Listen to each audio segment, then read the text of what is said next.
That was a lot of work. Alright. Is there anything else we're adding?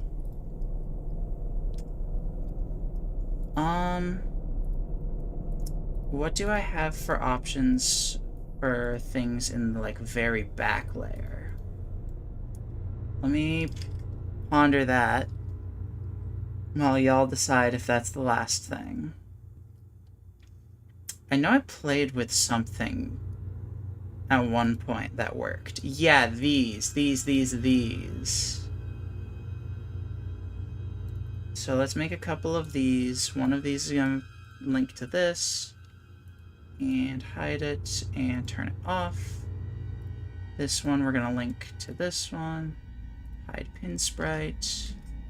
Here's where I protect myself from doxing myself.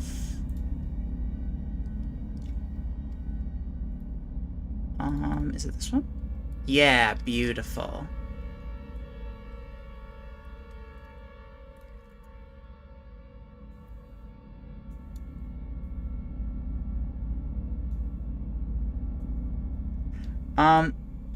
This isn't exactly what I imagined when making this.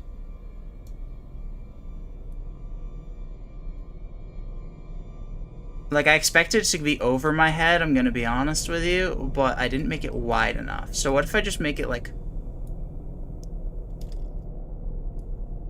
ominous?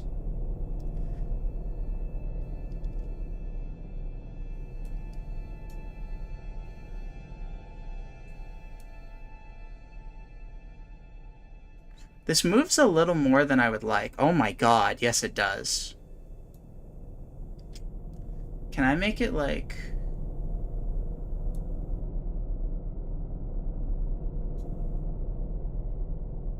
That's not what I want.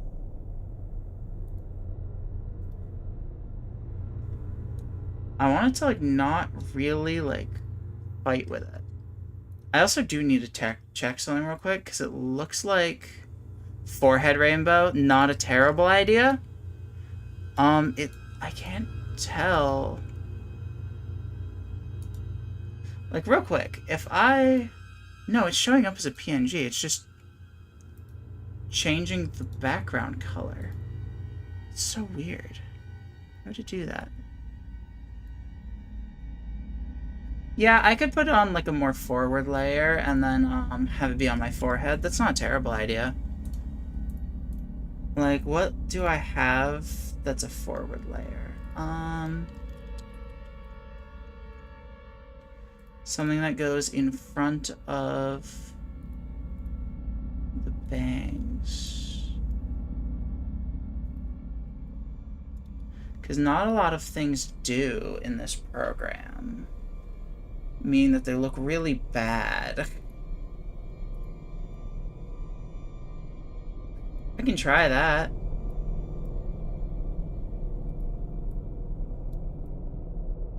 Okay, no, that works great. Okay, cool.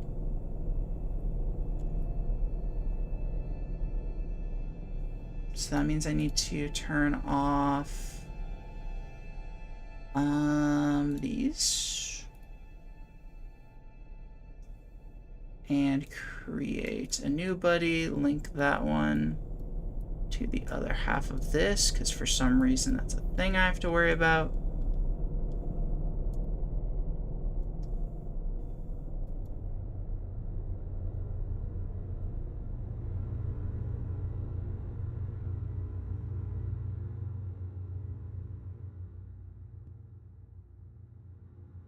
This is actually looking really bad. Smaller, like smaller than this? Oh my god, it tracks so bad. Less pride? Do you just want it, like, here? Because I feel like that's... I put a lot of work into this. This should be taking up, like, a lot of space.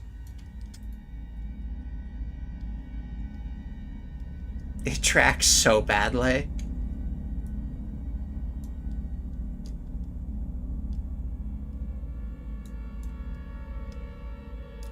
It tries its best. I think putting it behind... Oh, uh-oh. That's the exact thing I was trying to avoid doing. Double rainbow it? fuck, you might be right. What if I do rainbow ears at that point, though?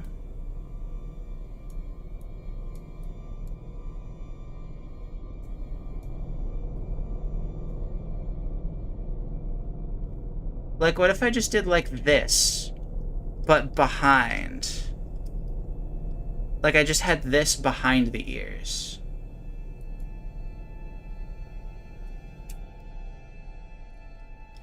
Rainbow ears? I think rainbow ears is a good direction to take this.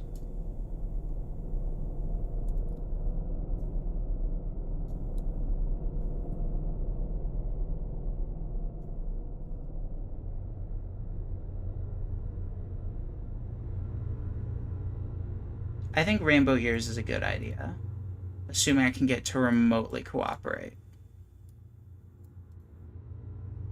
Okay, so now I take this off. Hide pin sprite.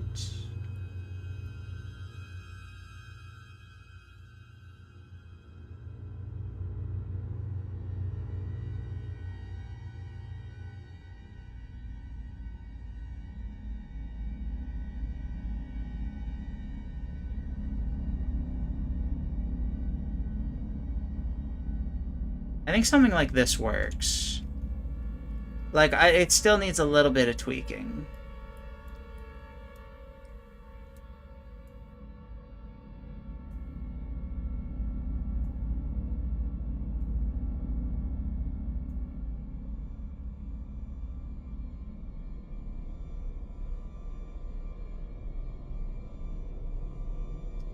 What about this? And just, like, they become, like, bear ears.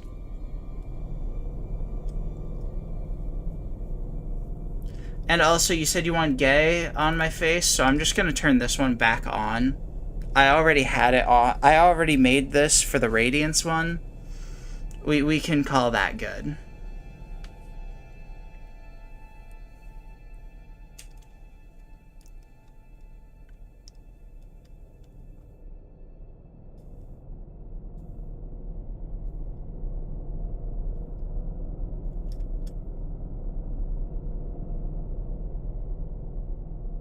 You said bear? What does that mean? What do you want me to do with bear?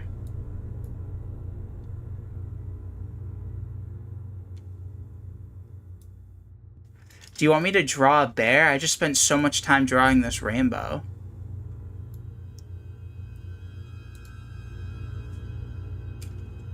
Bear ears? I don't really know what you want me to do to make bear ears differently than what I have now. Like, they're already pretty small and round. Like, if I made this with bear ears in mind, this is exactly, like, what I would make. Is this not what bear ears look like? Oh, okay. Alright, cool.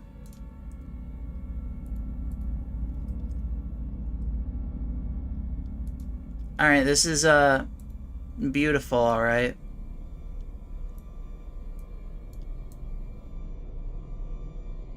Can I do anything funny with that? No. I think this is just gonna stay on my face. I was like, is there anything more creative I can do since I'm reusing this asset?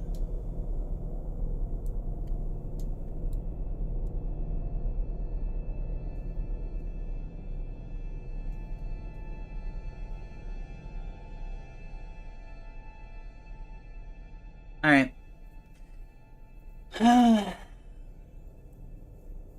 Rainbow ears. I like how this started with a good luck thing and then it just turned into calling me gay again.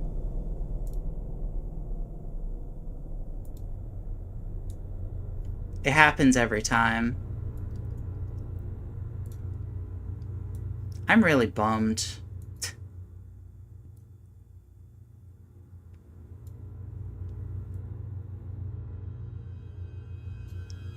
You're basically a Care Bear? You're not wrong.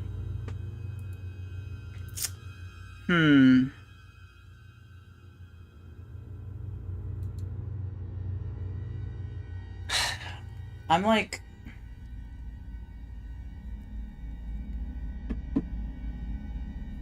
I'm debating what to do for the rest of the stream. Like, do I start another run? Because I'm going to be honest with you. I feel really demoralized. I very much don't want to do another run.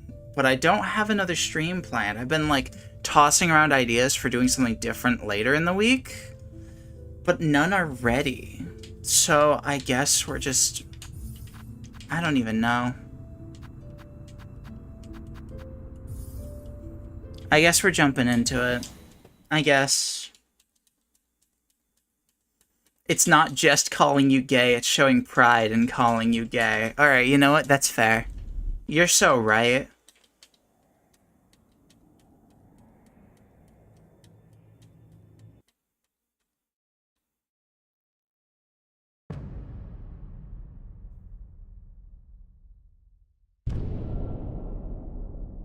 Alright, we're back in Act 1, everybody.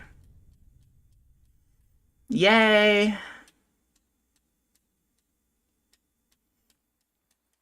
That pride shall carry us into victory. If you say so, sport.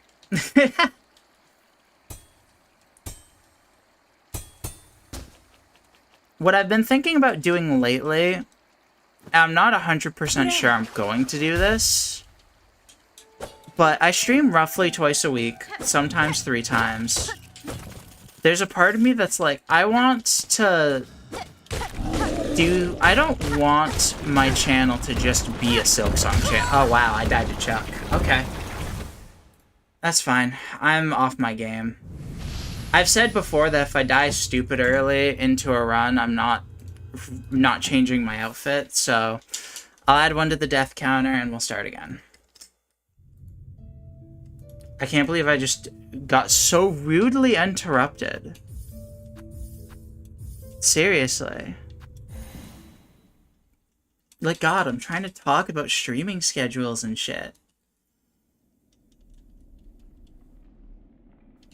But yeah, I'm debating, like, streaming twice a week minimum and doing 1 stream that's... You should add a single dot to your face. That's funny. No.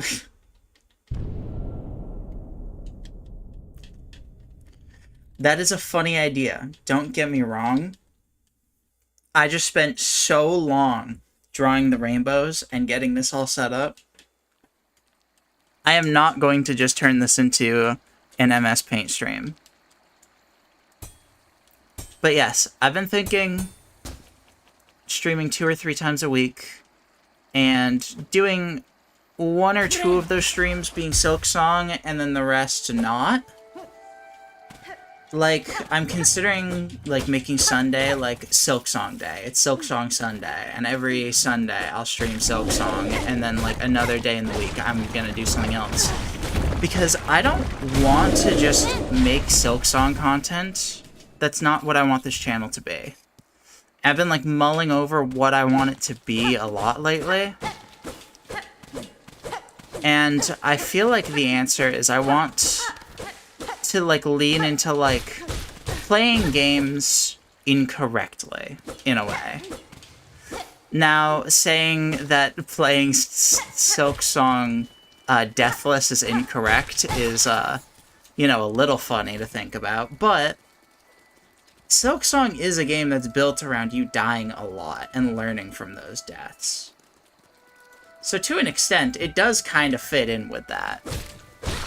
But I think, like, just making content geared towards, like, playing games, either for the first time or not, some games that I'm more familiar with, and just doing silly shit in them.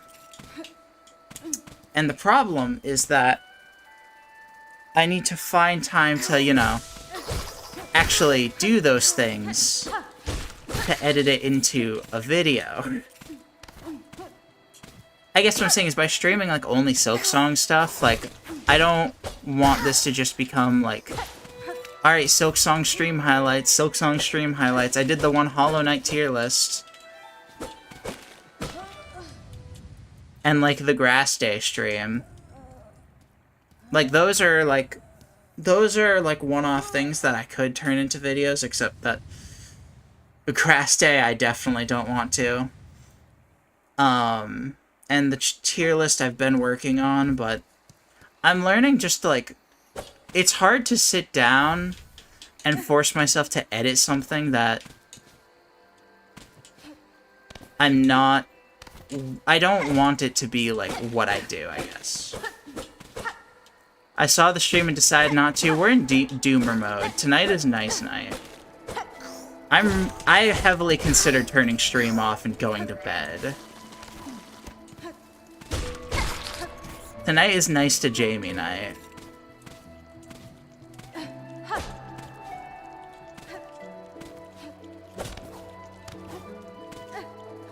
I'm all for, like, being mean to me for the haha funny and all, but when I've actually just lost a run, can we be nice for a while? I feel like that's a bare minimum thing. Jamie Q&A with no roasts. Thank you, thank you. But yeah, I just think that I definitely want to make at least a couple videos out of the Silksong adventure. I definitely do. But I feel like I'm making it harder on myself to actually, like, edit anything if I just exclusively play Silksong. So I'm thinking, like, at least a Silksong stream a week, don't get me wrong, because I really want to get this done. I really want to do this, and I want to do it on stream, and I have fun doing it on stream.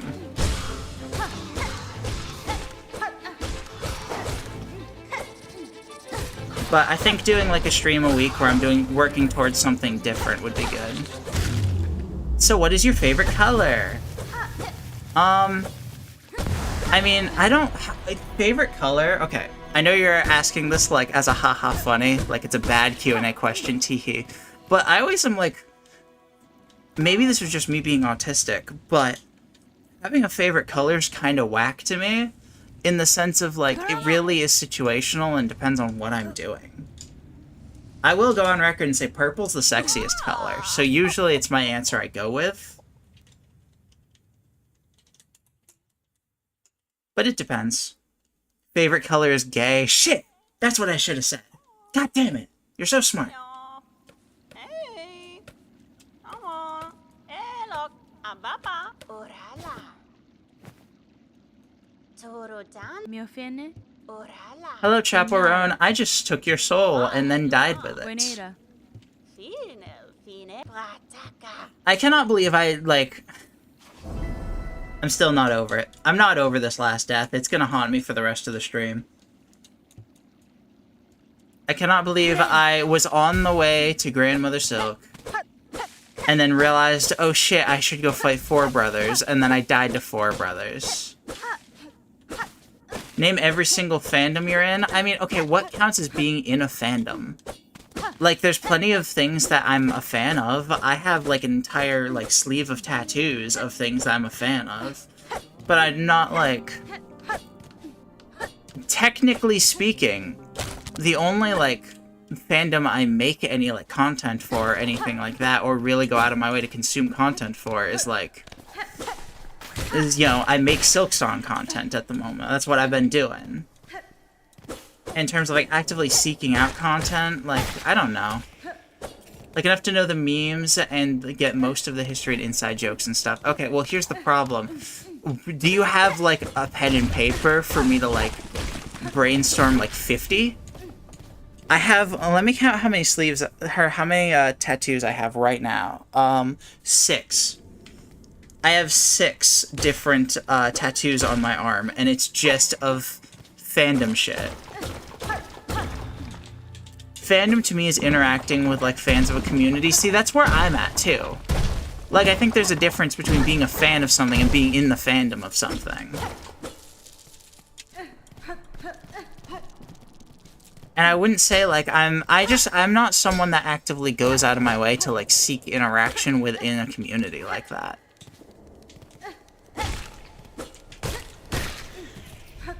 So I guess maybe my answer is, like, 0. Obsession level of fandom thing? I mean...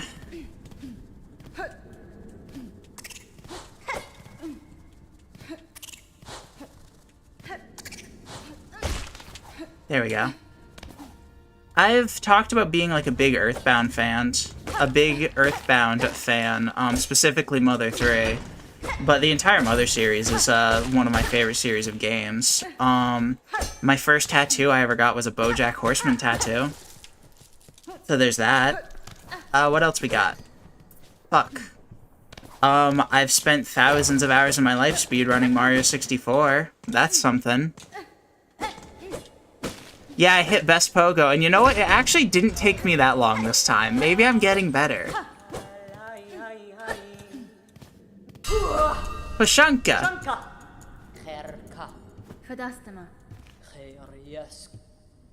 I think I saw another question I wanted to answer, and then it's got skipped ahead. Did you have a video game character that instantly gave you gay panic, and if so, which one, why? Midna from Zelda. And I will leave it at that. Like, she literally acts like a sadistic mistress to you. What more do you want? The skip name is Best Pogo now? Got it. Hi, friends.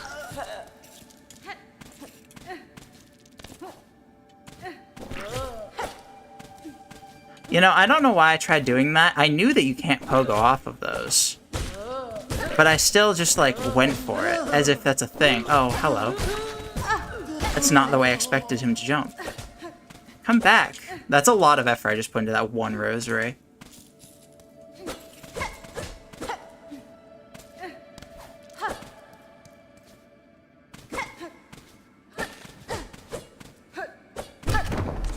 Yeah, there's definitely, like, more things I'm a fan of, like, to a pretty, like, high degree. Like, I'm generally someone that gets pretty... I really, like, prioritize, like, consuming media in general. I think that, like, that's one of my big philosophies in life, is that I want to spend a lot of my life consuming as much media as possible to experience, like, as much art and to hear as much stories as possible. So I would say, like, generally, like, I have, like, plenty of things I'm obsessive level fan of. That doesn't necessarily mean they come to my mind immediately.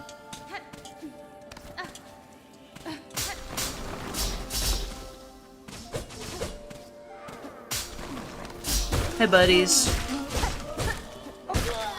And then, like, there's the question of, like, what's the difference between, like, really, really loving something and being, like, an obsessive level fan of something. Like, there are some games that I played once, and I'm like, oh, these are 100% games, like, nearly anyone should play before, like, they die, if they're, like, big into video games. And there are some that, like, fit into that category that I have, like, no interest in playing again. So it's like, it's not an obsession in my mind. It's not something I obsess over and care that much. I don't care as deeply about, because it's an experience that, like, you should have once, but isn't necessarily something that's meant to be obsessed over. And a good example of that is, like, One Shot. Like, the game One Shot, for anyone that's not familiar, is like a... It's like an RPG Maker-esque puzzle game. I've made the joke before that instead of being a quirky Earthbound-inspired RPG, like a lot of other games that take similar influences, it's a quirky quirky Undertale-inspired puzzle game. And it's very good, but it's a game that is called One Shot because you're meant to have one shot at your choices that you make can't necessarily be undone, and experiencing the narrative of One Shot again and doing the puzzles again just isn't the same.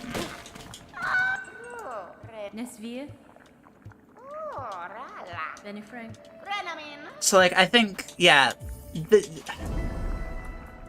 it's weird, like, thinking about, like, all the things I'm a huge fan of because of, like, all of that. Like, I've got tons of nerd shelves around me. I can tell you, like, everything, like, around me and be like, oh, that's something I care a good bit about. That's something I care about. I have, like, a manga shelf here. I've got a vinyl shelf over here. I have, game shelves split up, like, based on franchise and shit like that. And it's like, Yeah, I can tell you I'm a huge Zelda fan, a huge Pokemon fan. I can tell you, like, all about my favorite, like, manga. I can tell you about how much I love Omori. But yeah, I guess that's a decent overview. That gives a rough idea of my thoughts on fandom and fandoms that, like, immediately come to mind as, like, oh yeah, this is me.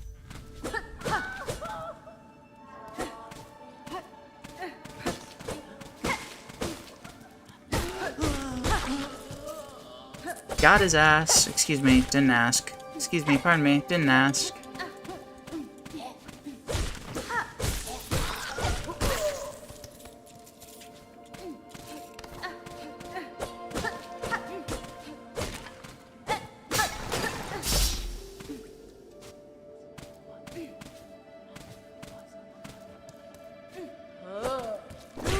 Pardon me. Bro got pushed down a flight of stairs.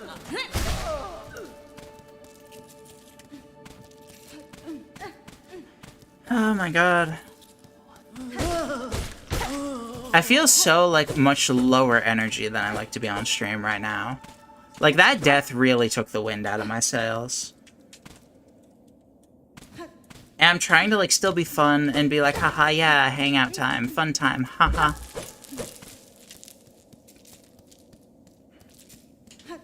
But I'm definitely feeling more low-key than I usually do. And to put it bluntly, less entertaining, but... You know, what can you do? That's the deal. That's the job. I am... Oh, that's really unfortunate.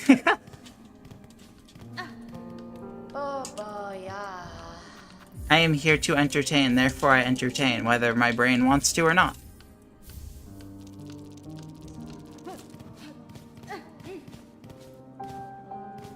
Let's slap on Magnetite Brooch, and let's spend like 17 hours grinding rosaries again. I'm just kidding, we'll do a couple laps of that run, but that's about it.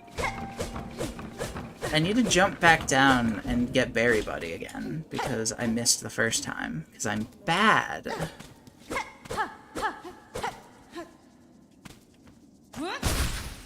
Got him.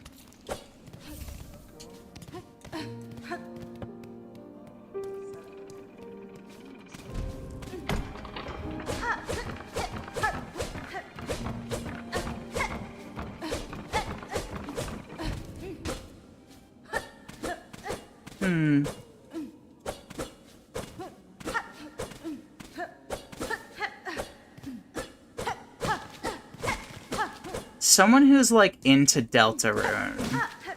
If I were to hypothetically, like, stream playing Deltarune for the first time, at least, like, Chapter 1, like... Because, like I said earlier, my brand in my mind is, like, playing games wrong. Is there anything silly I could do in Deltarune that was like, oh, yeah, that's something that could be interesting to stream on a first playthrough and do that? Because I'm literally not that familiar with Deltarune as a whole. I played through Undertale a billion times, don't get me wrong, but I've managed to avoid, like, most things about Deltarune, and I only played the first, like, 5-10 minutes. So while I've seen screenshots of how Deltarune's combat works, like, I don't have, like, a strong understanding of it. Play it with a controller that's not meant to be played with? Okay. Hold up, you might be cooking. What if I streamed it from Switch and played on single Joy-Con? I feel like on a game like Deltarune, that's not as impactful, though. It's not like doing it with a platformer. Related, Mario game with single Joy-Con. Writing that one down in my head.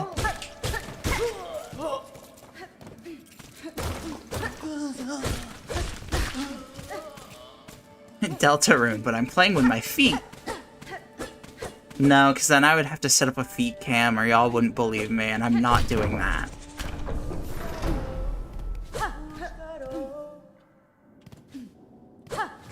Yeah, it's hard finding things like that. Doing it with DK bongos? Fuck, I do have a pair of DK bongos. I mentioned on stream a while back, which I imagine is what you're referencing, that, I have beaten Sans on DK bongos before. The problem with DK bongos is that it's limited to only, like, a certain number of buttons. Like, when you're playing DK bongos on, PC, or, like, anything that isn't, like, a GameCube, we're talking, 5 buttons across the entire thing, because you can't, rebind the mic. Which, for a game I'm familiar with, like, Undertale, works fine enough. Like, I just didn't have an X button or a C button, and that's fine, because, like, I was just beating Sans. But for a first playthrough like Deltarune, I'm not so sure.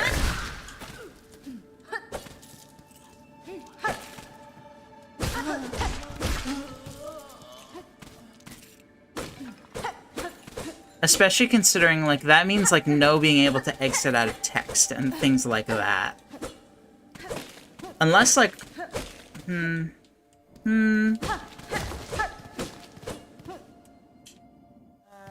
I don't know. I'll have to think on it.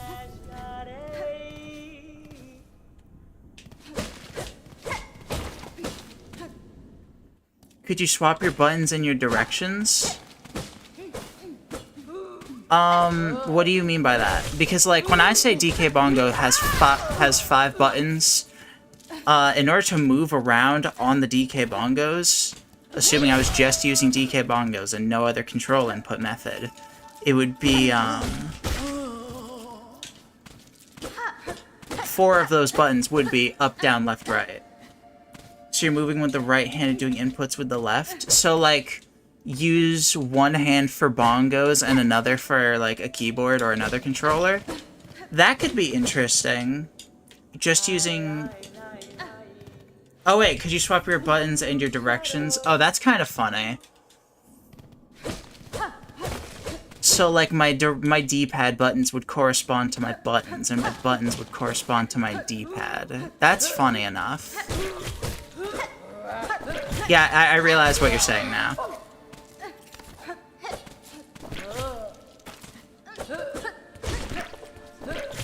I feel like at that point, I would go all the way and straight up, like, invert my controller. So, like, the left face button goes to, like, right on the D-pad. And left goes with right. Because, like, otherwise, I think I'd get too used to it, and it wouldn't be very interesting. It needs to be, like, if I'm gonna fuck with my control settings for something, it needs to be something that, like... I will not get too used to.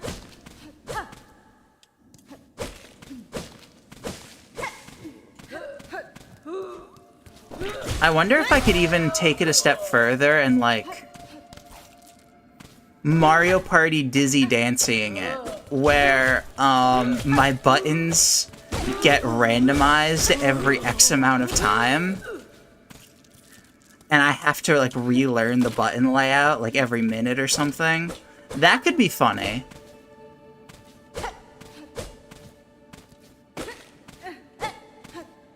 That's not a terrible idea. And that one I might keep in the brain.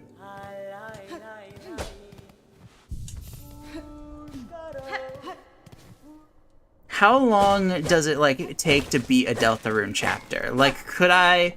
with fucked controls, finish a chapter, like, in one stream?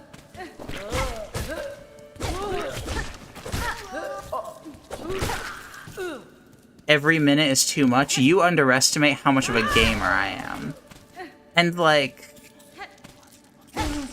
especially with the style of game like Deltarune is, I feel like I could handle it just fine.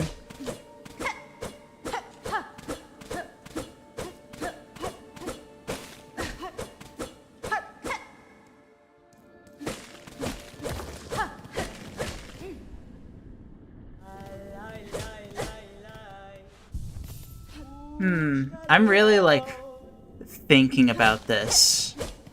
There's some funny stuff to do here. I don't know if I can set up a program that does that, is the thing. Like, this is a fun idea if I can, like, find the resources to do it, but, like, I can't code for shit. And I can work through some silly, like, loopholes that I'm brainstorming already, but I can't fully do the idea.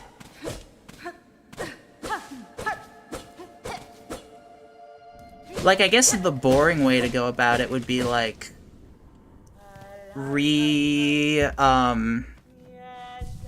straight up pausing every X amount of time and just rebinding everything. Which feels like it would get really clunky if I had to manually change it every time and manually randomize it every time, but it is an option if a program that I'm imagining doesn't exist. This is a fun idea.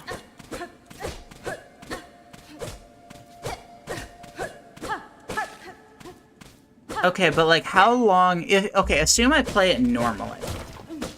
How long would a Deltarune chapter take for me to complete on my first playthrough? Like, obviously, like, that's so variable, but like, just give me a rough estimate of what I should expect.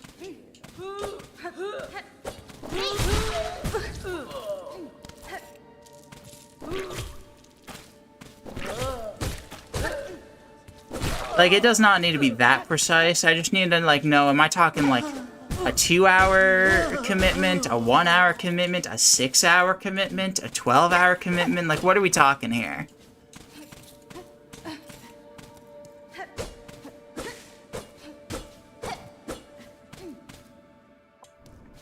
Because ideally, like, 6 hours each? Holy shit, okay. Maybe this is not a great idea after all.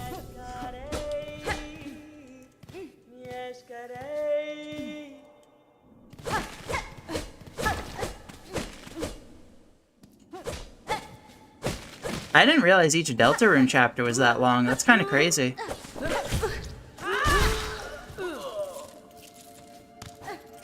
Like, Undertale as a game is not that long.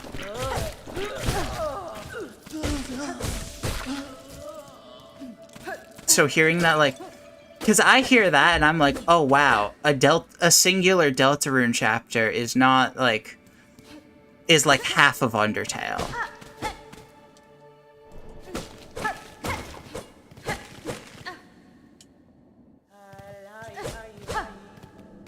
Oh, hey, you're still doing shit? Yeah, I am. We're discussing, like, a possible stream ideas.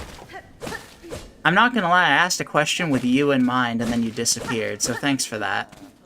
But we were talking about, ways that I could, like, fuck with, doing a Deltarune stream.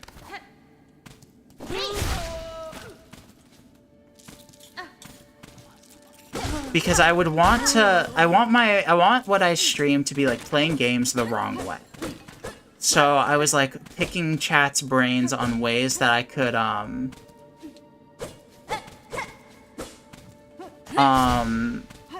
play Deltarune in a weird way for the first time that wouldn't take me like 12 hours per chapter.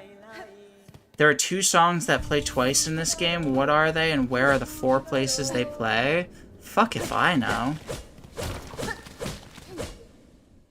I'm sorry, this is not my genre of autism.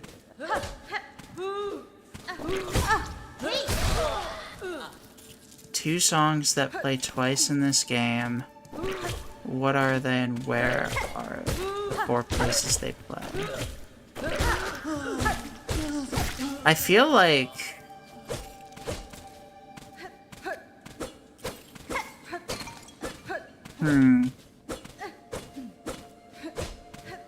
Is it gonna be like rematch bosses?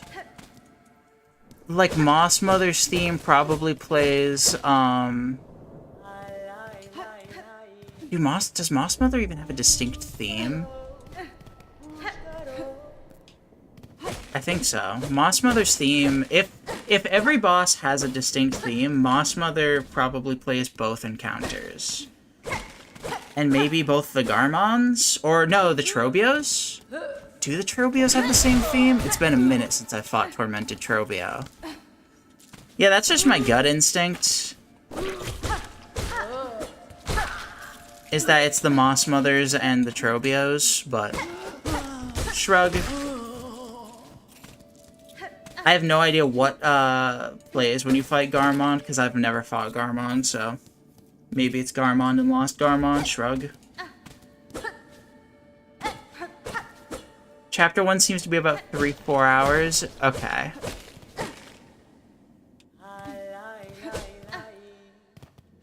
Ralsei attacks, Susie defends, Chris uses Rude Buster. What does that mean?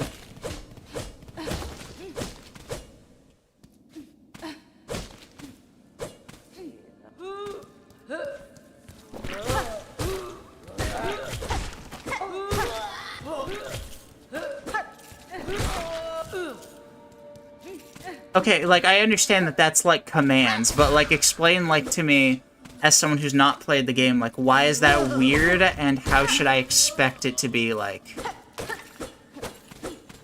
How should I expect it to, like, go? Because I'm down to make the game harder for myself, but, like, how much harder are you, like, throwing at me here?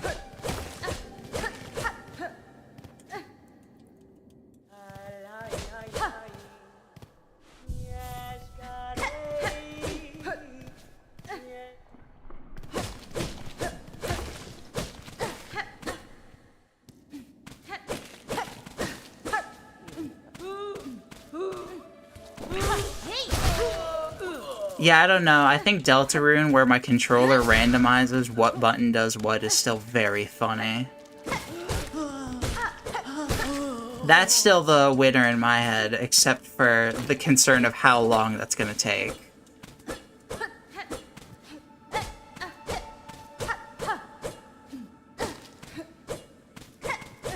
Maybe I'll, like, maybe if I do Deltarune, like... Ralsei has the lowest attack and defense, and as such is optimally used to just defend, increasing his defense and giving you mana. Okay. That makes sense. So generally people use Ralsei as just a mana piggy bank. Got it.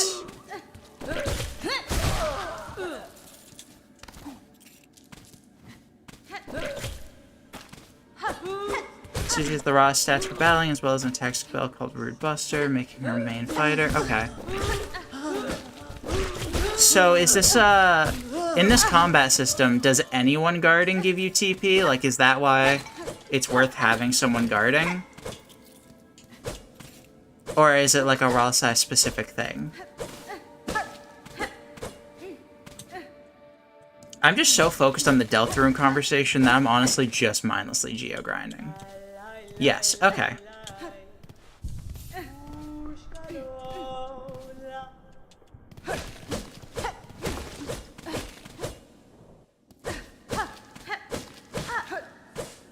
Yeah, I mean, I think that that works, but I don't think... I guess where I'm at is, like, that sounds interesting enough. I think it works as an idea of, like, oh, this is something, like, a weird way to play Deltarune for the first time. But I don't necessarily think it's, like, interesting enough of an idea.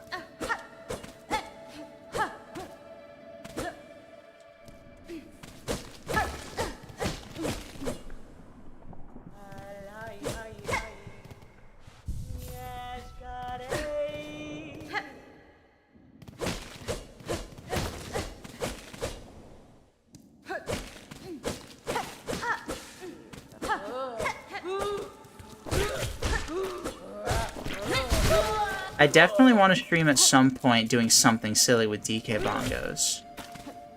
Spells only, no attacking? That's like...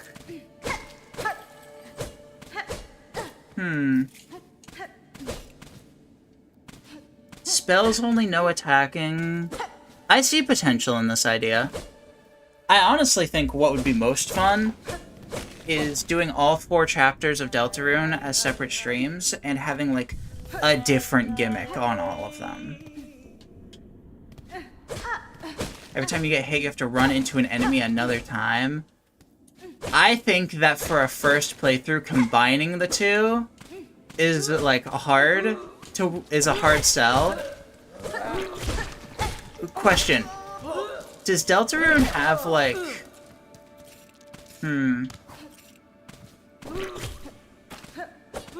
If I hypothetically, how frequent are Deltarune save points?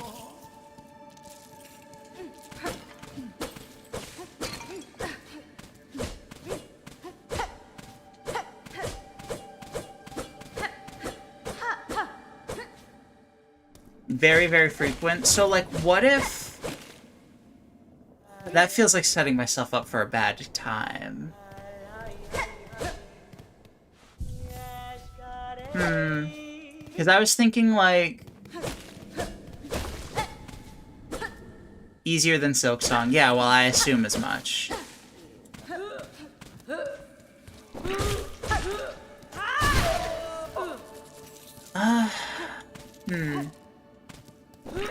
Constantly having to go back and save? Okay. Because my first thought was, like... If I take damage... If I take damage, I have to, like, restart... I have to, restart for my last save or something. But it sounds not frequent enough to do that, because, like... For a first playthrough, I do not want to have to redo, like, the same encounter over and over to get to another encounter that I do over and over to get to, like, the boss I actually get hit on.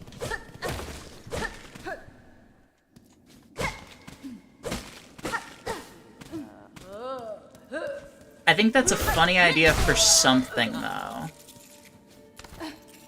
Like, get hit equals go back to last save is definitely an idea for some game. It might even be good for Deltarune, just not on a first playthrough. Save points right before every boss.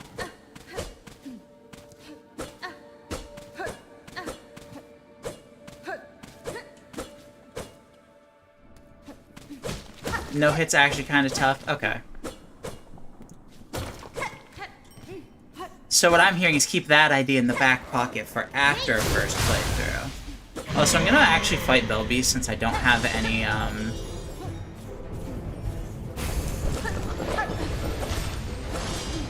I don't have, any more room for, shards. You can really tell my heart's not in Silksong tonight anymore.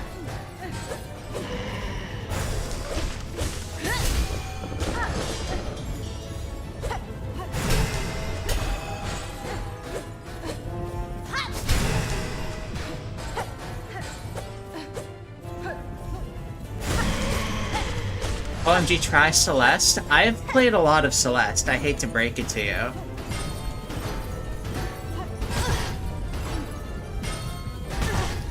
Oh, hang on. I was looking at chat and not looking at the Belbeast fight and actually got hit. Like, I've, like, finished... How do I put this in terms for a new player? Outside of beating, like, entire, chapters...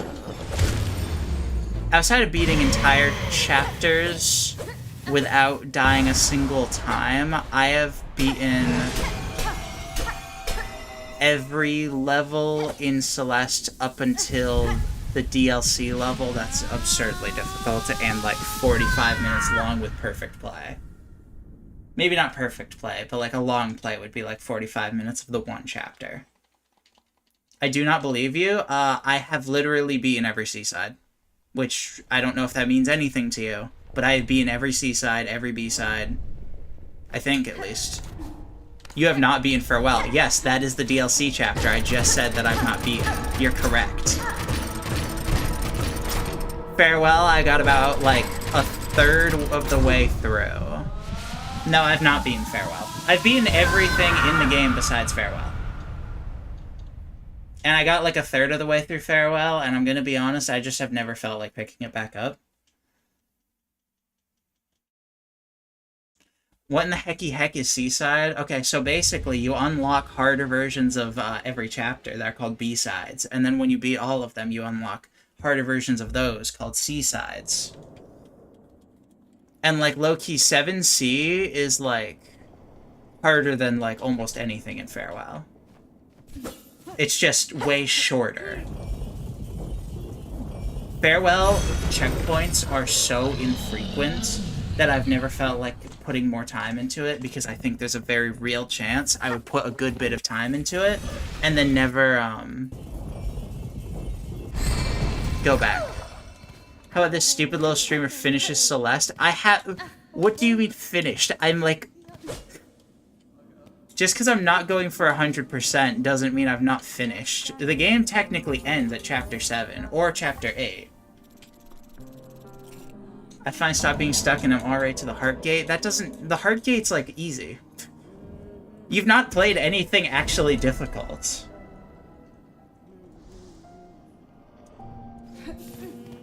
Oh boy, yeah. But yeah, I've done a lot of Celeste, is my point. I played Celeste way before I played Hollow Knight.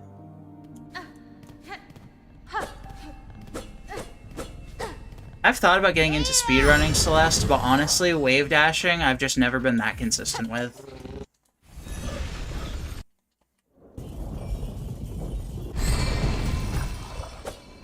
Like, I've done enough of Farewell to get, like, a rough feeling for wave dashes, but the timing on it's just so specific to maximize.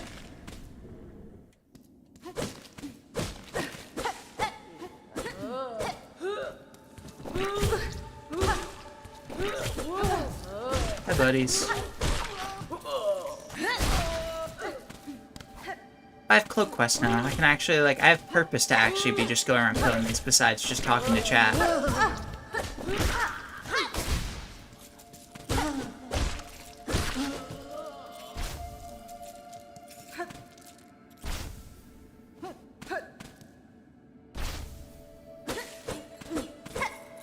But yeah, all things considered, I don't even know what a good, like, Celeste challenge, like, would be remotely. Just because Celeste is, like...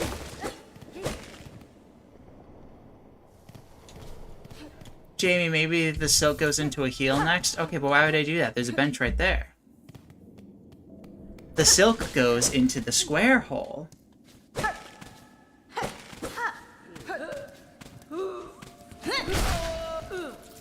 But anyways, Celeste, like, playing Celeste incorrectly, I don't even know what that would look like. Shows me how the fuck to get chapter 4A and 6A hearts. I don't remember. I did that like 5 years ago. Probably longer, actually. Like, when did I get into Celeste? Like 2020? 2021, maybe? 4A and 6A hearts. I'm trying to remember. Where the f... Golden Ridge's heart is just, the Mario 3 block, isn't it? You go to the Mario 3 block, you hold down, and then you get to play in the background for a while, and you do the background section, and you hit the 4A. Why is there a random white block sitting on the ground? Literally stand on it and hold down. That's it.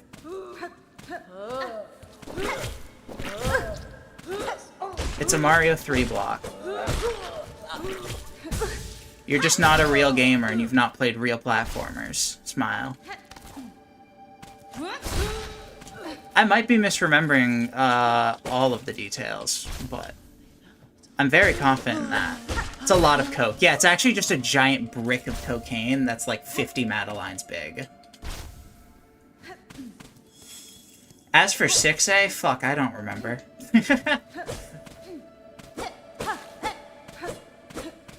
Like, where is 6A's heart? I've not thought about it, because I've never, like, had to get 6A's heart in an archipelago I've done of Celeste either.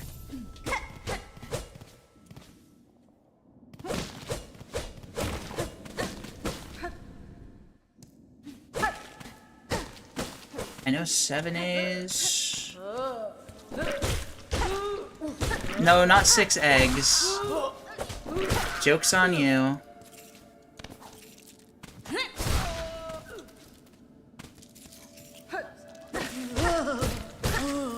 Yeah, I don't remember where 6A's heart is. You could just Google it if you're a coward, but...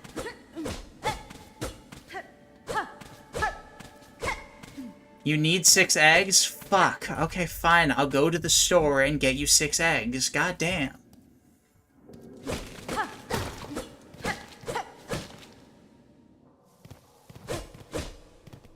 Just for you, I will go get 6 eggs. It's the weird shrine with... Oh, yeah. You just do the bird combination again, I'm pretty sure. I'm pretty sure you do the bird combination, or it gives you, like, a new one to do. I don't remember. But, like, have you done the bird inputs again? You did? Okay, then maybe I don't remember. One fire lit up? Okay. Oh, yeah, no, I remember, yes. So, there's, like, markings on the shrine, like, by the fires that tell you what to do. So one of them is, like, do the bird thing backwards, and it shows it backwards, and shit like that. The visuals are, the visual thing near the fires are, hints to how you permutate it.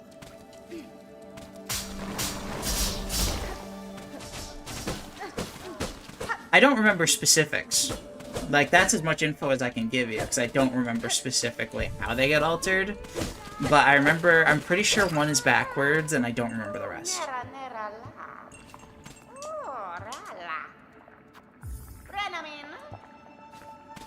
We have so much money. I guess I should, like, do my job and actually, like, play Silksong, huh? Yeah.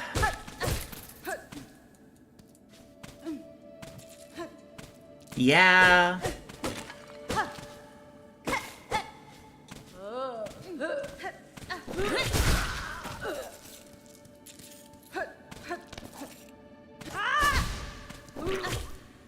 Yeah, I would never claim to be good at Celeste, because, like, that's a game where, like, people that are good at Celeste are, like, superhuman.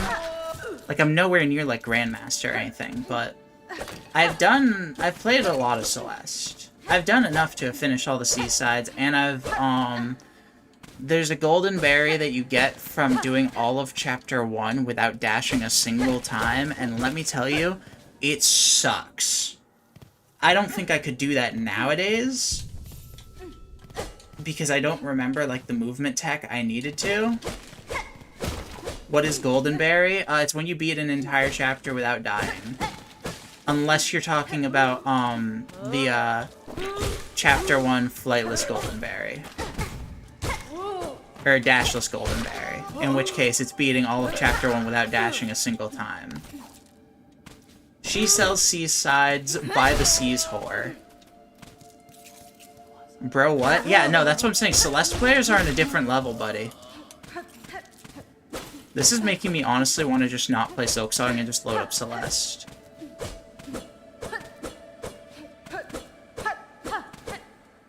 For what it's worth, I have very few golden berries. I might only have... There are no clues? I disagree. I'm gonna look up a picture of it right now.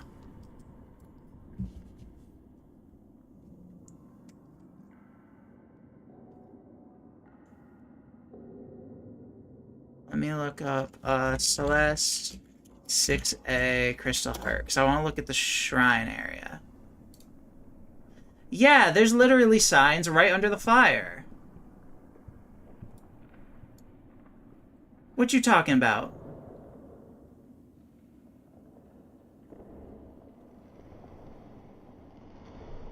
Yeah, I look at this and I could tell you exactly what you have to do.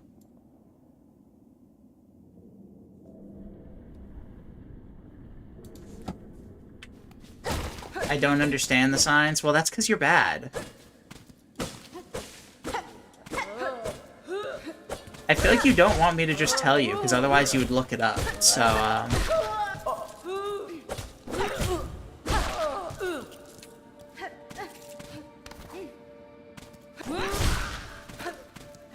But, I mean, I guess if you want a hint, do the bird, do bird movements, the bird combinations or whatever, to light up one of the fires, and pay attention to which one lights up. And then compare what's under that fire to the other fire.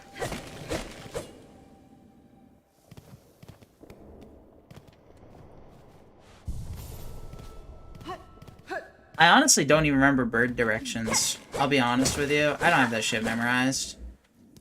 Because it's been so long since I've ever gotten, like, those crystal hearts. That I'm like, shit, I don't know what more I could even tell you, other than, like, telling you how to alter the code. But I don't know the code itself, so...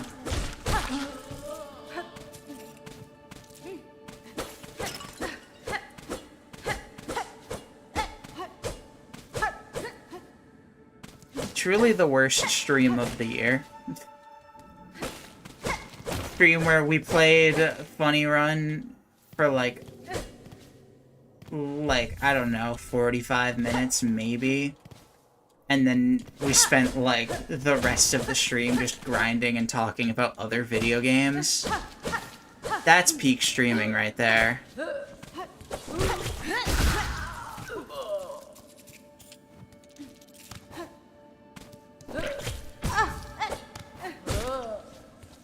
Got him.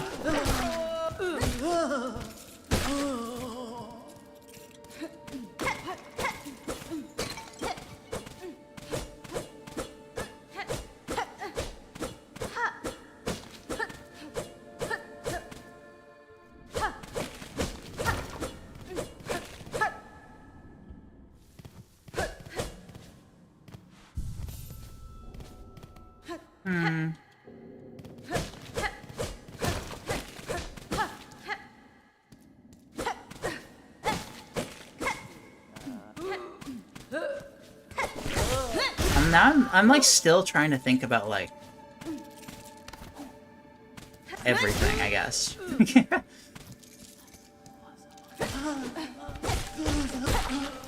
This may shock you, but coming up with stream ideas that are actually interesting and unique are hard.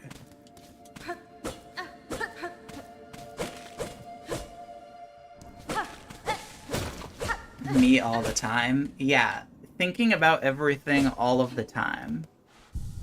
I've been told by my commenters to play something called Omori. Omori is one of my favorite video games. That being said, based... Well, I don't know. I was gonna say based on the games that I know you like, you might not like it, but actually, I mean, I don't have any real idea of what Deltarune's combat's like, so... I feel like I'm really behind in life. You're probably like 12, relax. I'm 24 and I feel extremely behind in life. What do you want from me?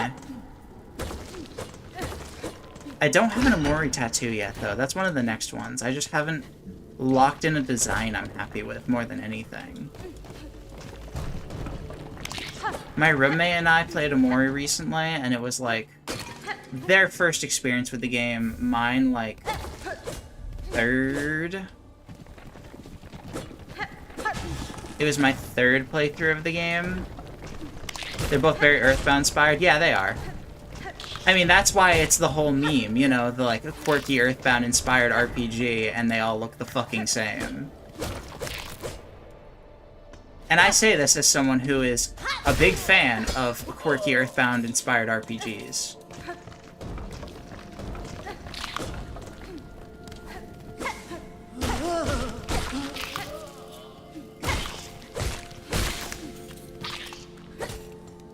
The whole quirky Earthbound-inspired RPG, like, label is so funny. Because, like, a lot of the time when people use it, at least back in the day, back in my day, you know, they would include so much shit that, like, doesn't really fit. And it's just kind of funny that just became the catch-all term. Like, I've seen people call things like Yume Nikki a quirky Earthbound-inspired RPG, and I'm like, okay, that is a horror game and isn't an RPG. Go off, King. I must address the 1,500 rosaries. Have you not noticed that this entire time we've been talking, I've just been grinding rosaries? because I've not felt like focusing on Silksong. Like, that's what it boils down to. It's not that I, like, need all the money right now. It's that I want all the money right now.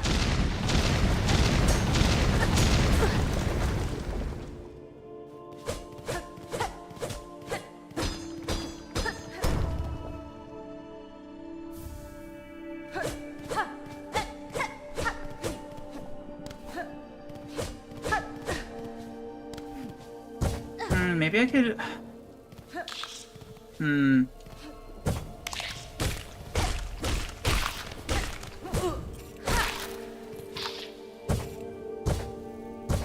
At this point, you're gonna make Peb get to deep docks before you. That's really funny, and I kind of want to do that now. Like, now that you've... I know you said that as, like, an insulting-ish joke. But, like, low-key, that's really funny.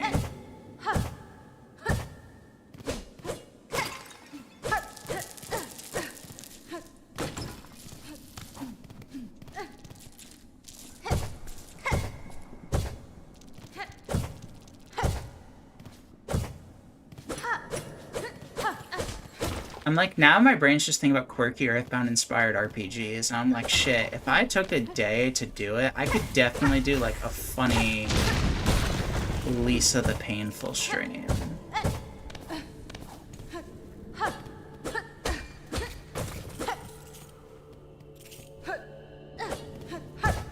Cannon Hornet if she started with Crest of the Wanderer instead of Hunter. Oh, I'd be Crest of the Wandering right now. I will not deny. Bitch be wandering.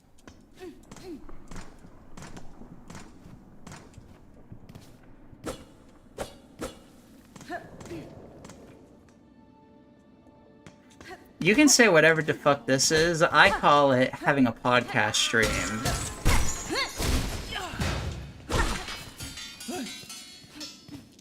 I'm straight up wandering it, and by it I mean my silk. Straight pin.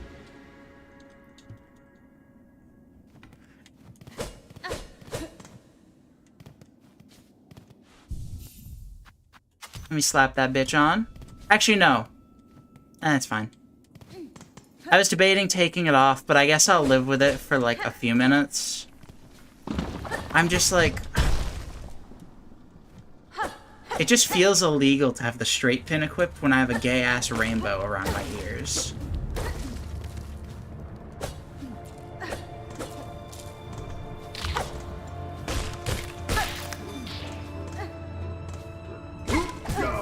Hi, buddy. I want your rosaries. Oh, you fuck. Oh, you double fuck. Whatever. Okay, but are you crazy enough to have fallen into the Penumbra Phantasm rabbit hole? Penumbra Phantasm. I'm not familiar. I'm, like, sifting through, like, my database of things in my brain. And I'm like,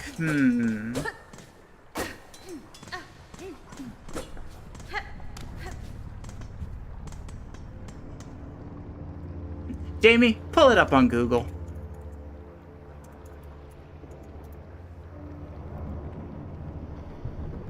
You need to become more of a soundtrack addict? No, I listen to, you know, music. That's mean. I have, like, nothing against people that listen to primarily video game music, and every once in a while, I'll get into, like, the vibe where I will, like, put on a specific song. But only from, like, really specific games. Like, I need to love a game soundtrack for me to listen to it outside of the context of the game.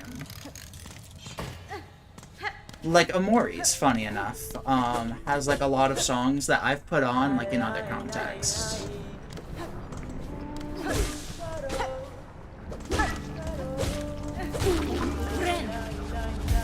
Can you please play Quiet and Falling? I'm good.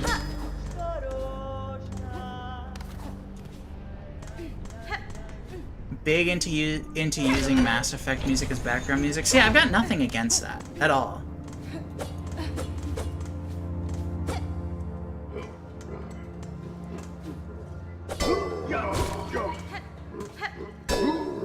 Like,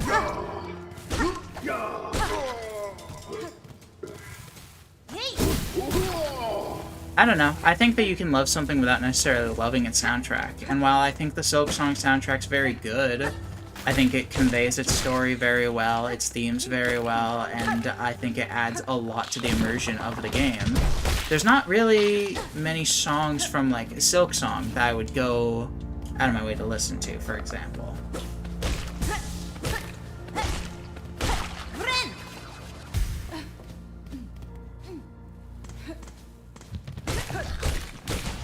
What is it with indie games and peak soundtracks? Because a lot of people really resonate with music, and if you are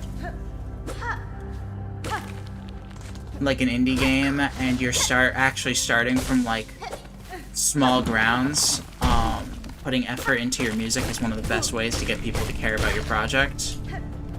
Music a lot of the time like is the heart and soul of a piece of art.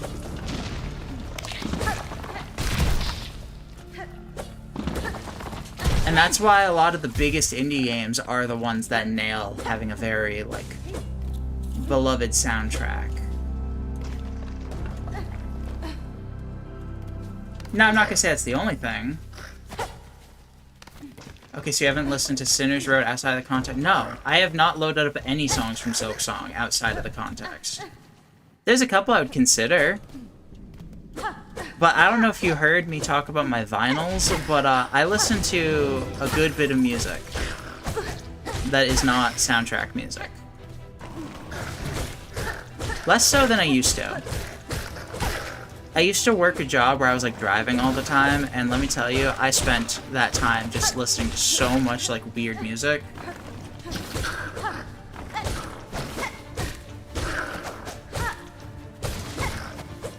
I guess here's a way I can describe my relationship with soundtracks, okay? Listening to, and you might find this offensive, you might be insulted, you might kill me for saying this, okay? However, listening to soundtracks to media you like outside of the context of that media is very theater kid energy. And I'm no longer a theater kid. I haven't done theater in nearly a decade. And as I get farther and further from my theater kid roots, I no longer participate in listening to soundtracks as much.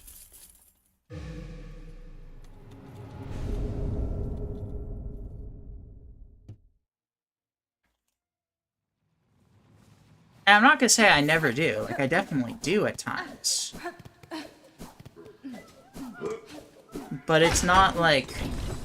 it does not make up like 1% of my music I listen to.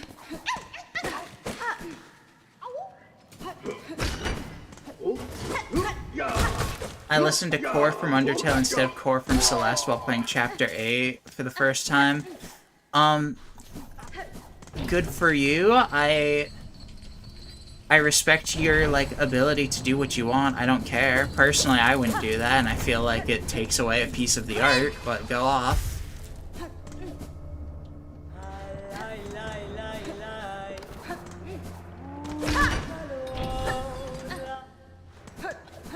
I think that's another thing, is that a lot of the time, when I'm, like, doing stuff that most people put music in the background, I'm like appreciating the music as whatever I'm doing happens.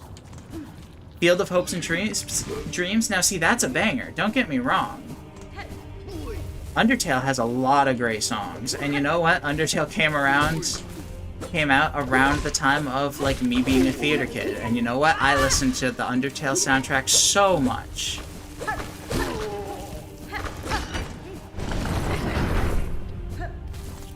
But I don't have music on these days when I'm like watching shows or playing games or lots of other stuff.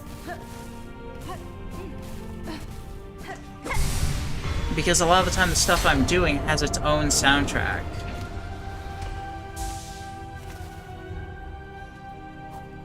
And I'm appreciating like what that contributes to the art. It's a Deltarune song? Oh wait, hang on, sorry.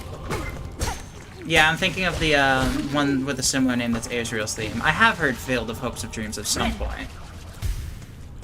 Now who listens to soundtracks outside of the game? Not me. I just said that, actually. You haven't even played the game? No, I literally mixed up a Deltarune song with an Undertale song where they have a similar leitmotif of a name.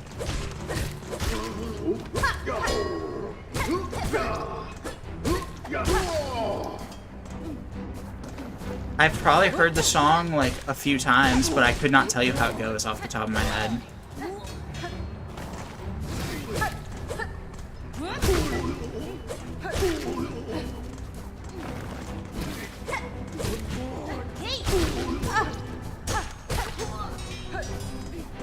Yeah, Hopes and Dreams versus Field of Hopes and Dreams, see? For someone who's not played Deltarune, a reasonable mistake to make. I literally forgot that there was a song called Field of Hopes and Dreams. That's all. So no, I don't listen to soundtracks, really. I don't usually listen to other stuff unless it's a it's not straight. That makes sense. Like, I used to listen to music while gaming when I played, like, Smite. Because, you know, it's a game that, like, it's a MOBA at the end of the day. It doesn't use audio to convey story or meaning or feelings exactly. Smite's soundtrack is, like, fine for what it is, but when you sink several thousand hours into the game, then it's not anything I care to listen to. You've probably heard a lot of Deltarune music and videos, probably. But that doesn't mean that I would be able to recognize it.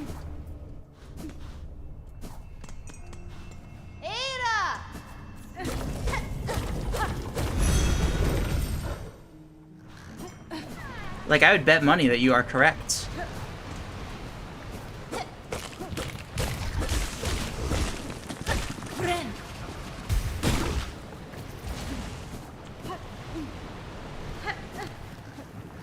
Pardon me, excuse me.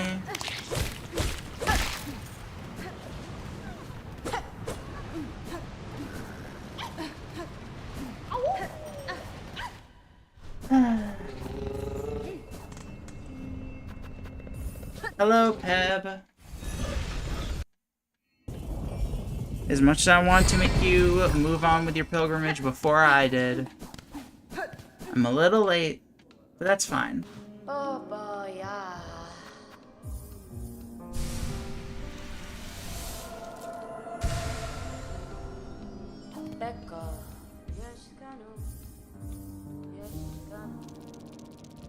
Oh boy, yeah. Alright, skedaddle out of here, Peb.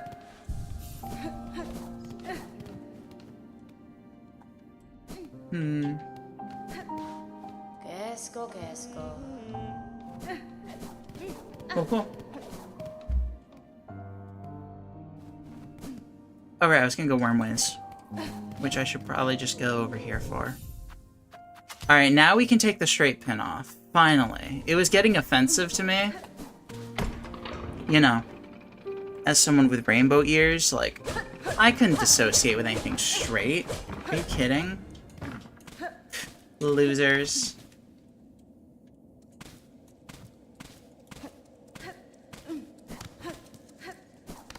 I think maybe next stream I will play something with DK bongos. I like that suggestion. That's a funny one.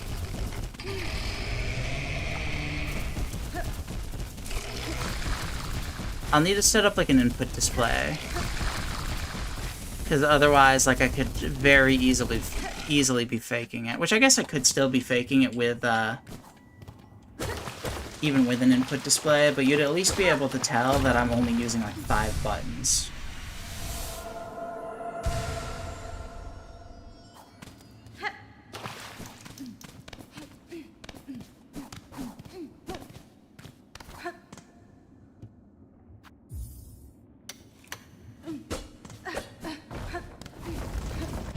Ooh, you know, if I wanted to stick close to, like, Silksong theming, a stream that's just playing Hollow Knight, but chat decides my charms could be really funny.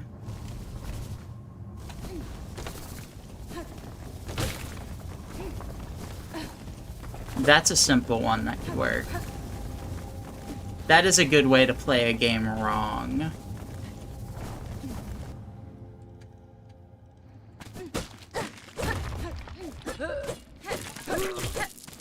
Excuse me. Oh, okay. I sent that man to the fucking Shadow Realm, I guess. Hey, I found him in the Shadow Realm.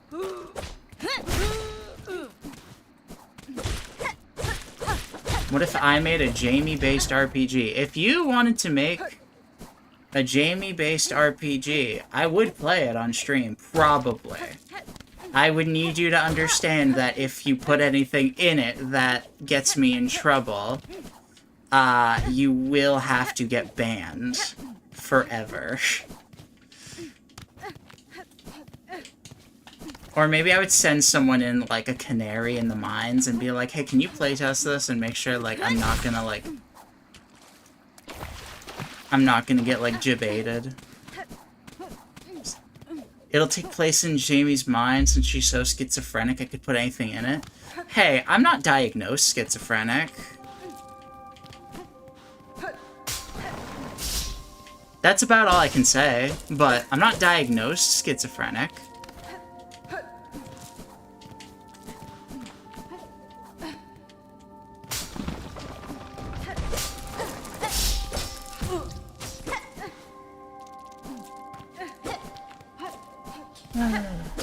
Alright, we're in Chapel of the Wanderer.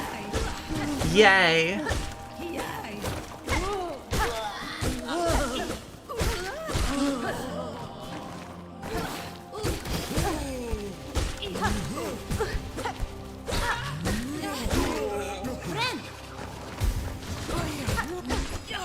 Excuse me, pardon me. Excuse me, pardon me.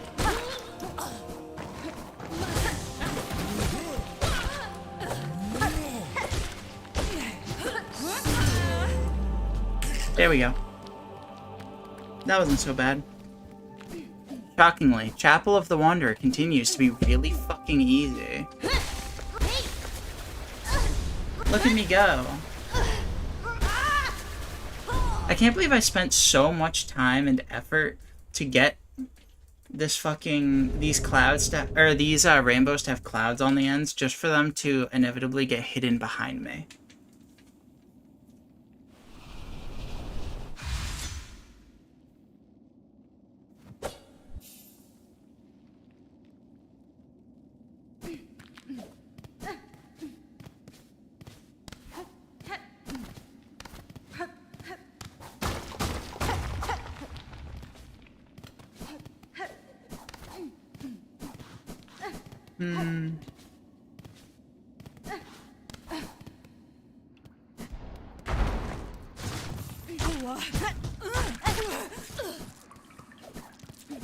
Chat, I'm gonna be honest with you. I don't even remember what I just said. Like, I see y'all responding, and I'm like, I have no clue.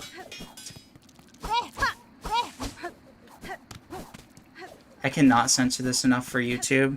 Well, sorry, buddy. You're still welcome to make whatever art you want. Main objective of the game is to acquire bitches. You're so right.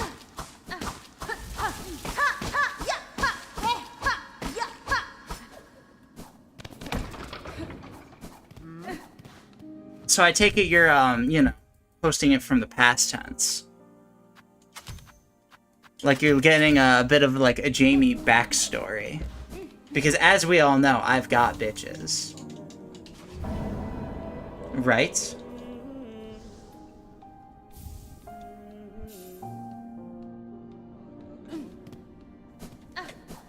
Right, chat?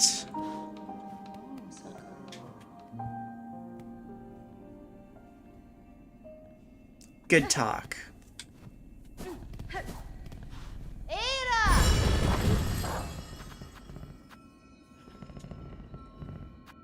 Alright, we can go...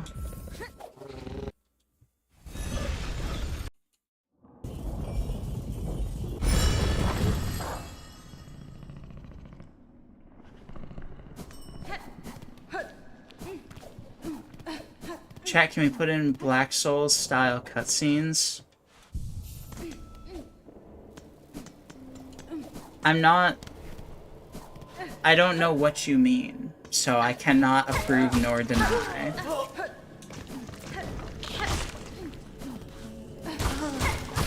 Got him.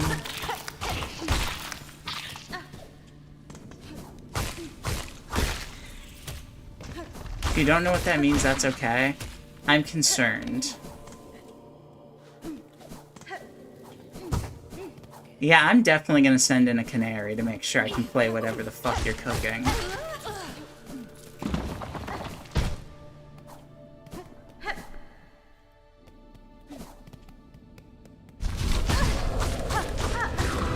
I'm younger than you, probably. I've literally said my age this stream. I made it very clear I'm like mid-20s.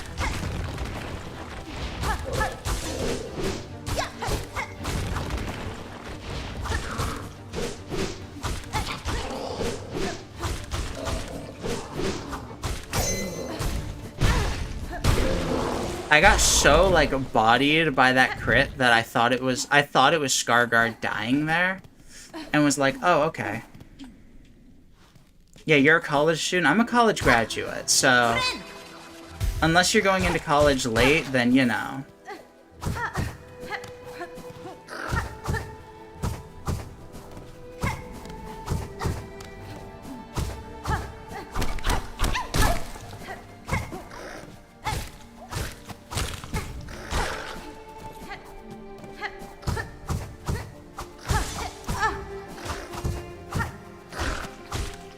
Got it.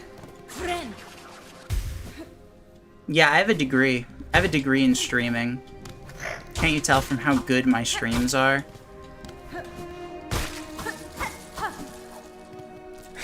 It's Dave!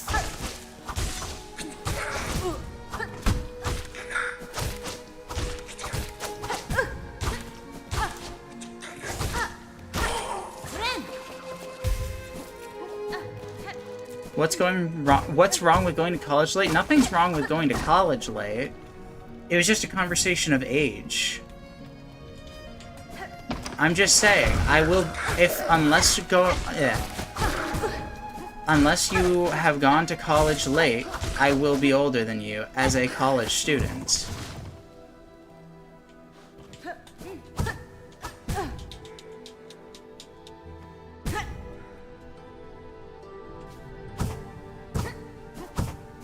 Like, that's just how time works. I hate to break it to you.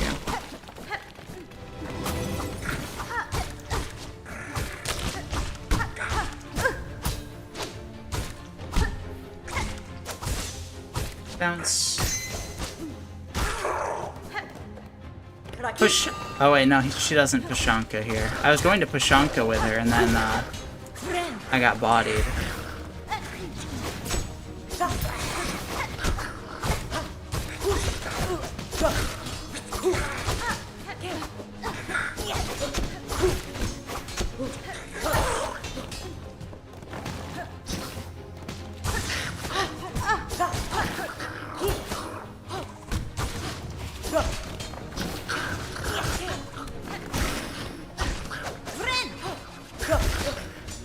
There we go.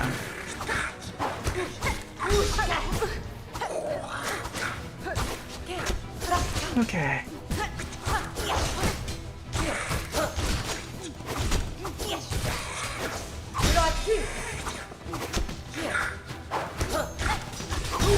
There we go. Alright, now I can look at what Black Souls is. Ends up being a disguise for it just being a corn game. Yeah, okay. I mean, here's the thing, okay? Porn games, if you will, are allowed to, like, have other purposes.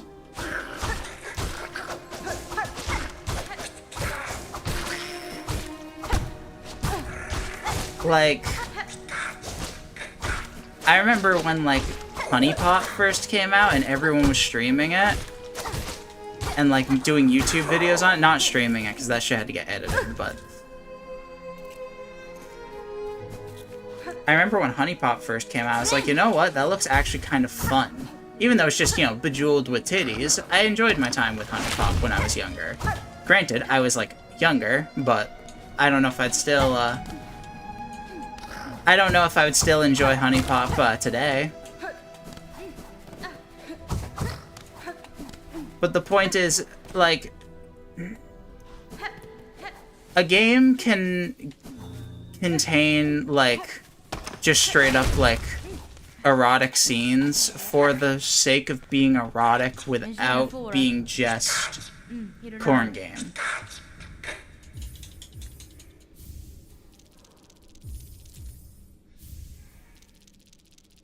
I think that there's, like, a certain line to be drawn there.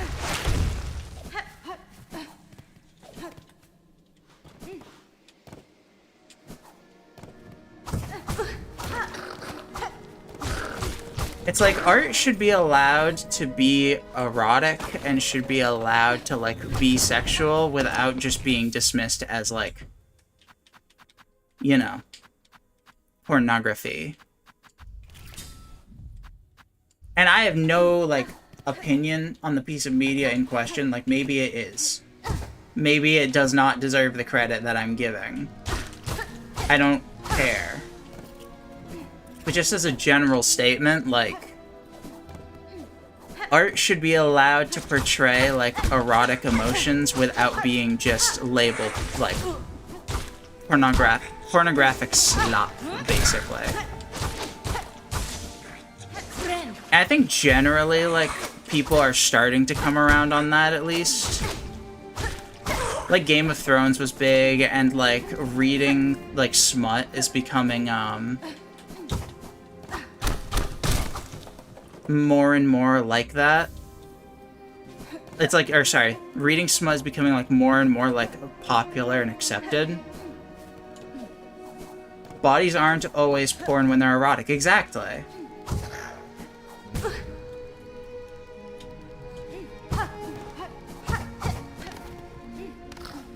I think art is allowed to be erotic while also, like... Art is allowed to be erotic while also conveying much deeper meaning than just eroticism.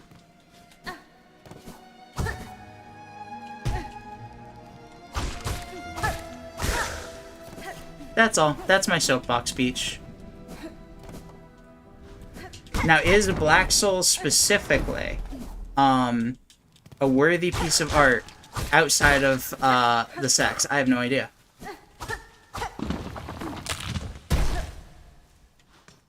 The cutscenes are also just the MC and each female side character forking, supposedly. I mean, again, like... I don't know. I think a lot of people's, like, thoughts on, like, sex are kind of whack.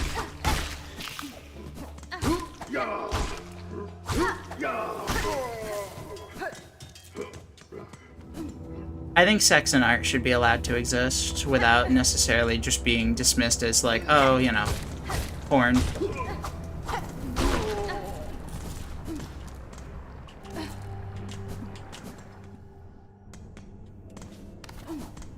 Now that's a hot take, explain. I mean, I'm a firm believer that, like, society, like, alright, with this, we're going into, like, people view sex in a weird way. No, I stand by that. Like, society as a whole builds up sex to be, like, this crazy taboo thing when it's literally just a natural, like, process.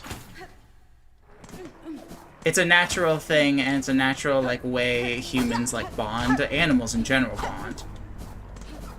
Art should be allowed to be sexy without people being accused of being perverts. True. That's definitely true. I think... Oh my god. Shot color. Everything has sex. I mean, yes and no. I think generally speaking, like, media has become more sexual over time. Especially, like, things like social media. But there's definitely still, like, the treating of sex as a taboo thing.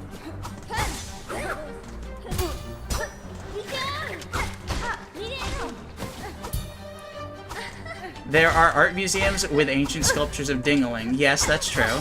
And I will also say, what I'm describing is a very Western perspective. Like, America specifically has really weird, and I'll go as far as to say, like, the entire West has really weird thoughts towards sex a lot of the time. That's all. That's my statement.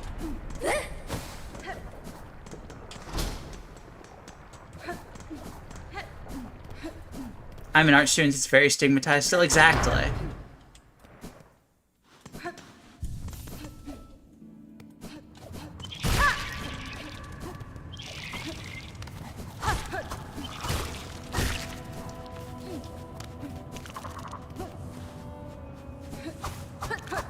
And when I refer to saying, like, art should be allowed to, like, be sexual, like, that includes, like, a lot of things. When I say art, I don't even mean, like... I have a very loose definition with what I mean when I say art. I'm talking, like, media as a whole should be allowed to be sexual without just being, like, considered porn.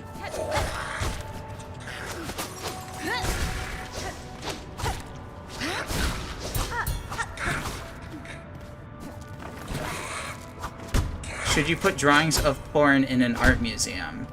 That is the question. I mean, is there artistic merit to it?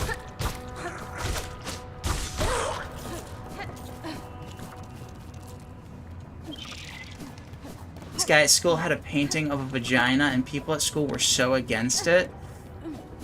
Okay. Well, I was going to ask if it was the straight guys that objected to it because they've never seen one before.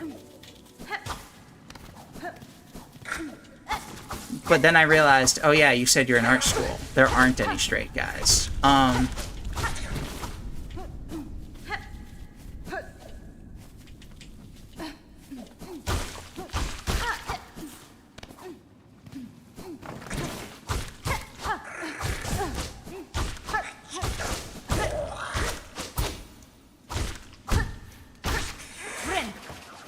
No, it was all women.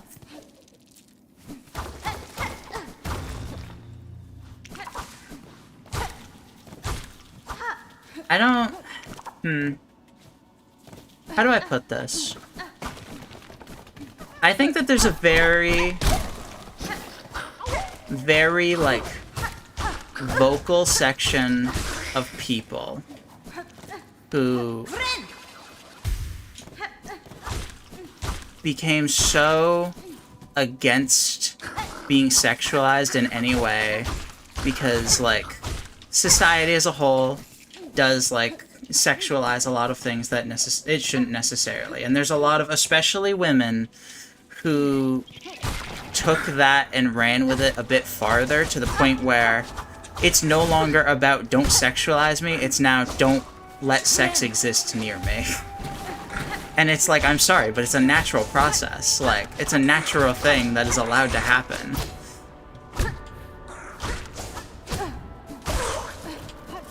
An image of a vagina is not necessarily sexualizing women's bodies.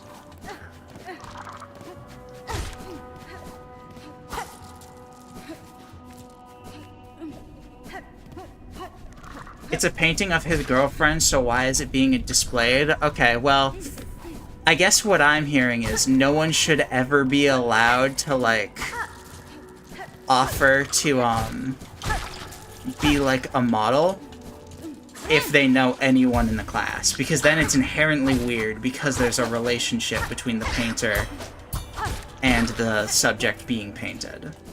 That's what I'm hearing.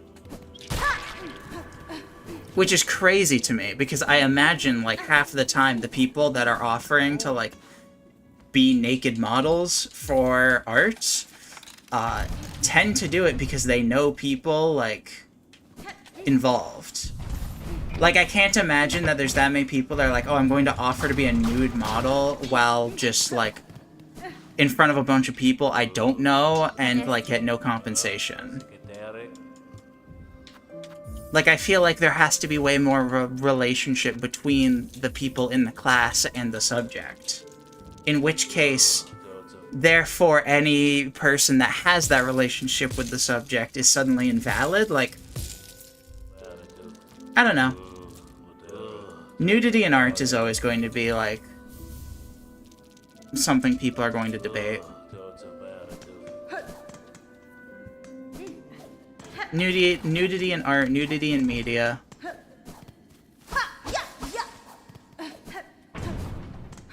However you want to word it. This, like, sent us into a whole, like, conversation that I'm gonna be honest, I was not expecting to have tonight, but go off. What's a good thing? You're a masterful debater?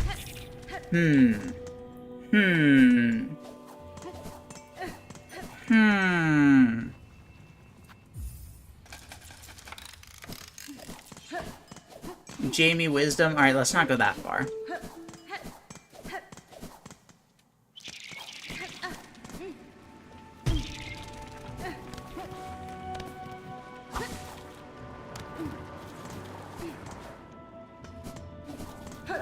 Just because I have opinions on sex and art, that doesn't, Howie. Jamie, one brain cell? That's closer. That's definitely closer. I'll tell you one thing, I have only one brain cell working on Silksong right now, and the rest is focused on the conversation. You are wise? Is this gonna be followed up with a mean comment? I'm sorry, but I've played this game before. You're not actually complimenting me. I'm waiting for it. Whoa, hello. 1.5 brain cell, exactly. Half of a brain cell. Oh, oops.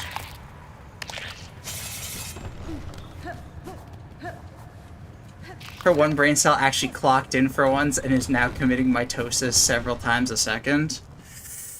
Ah.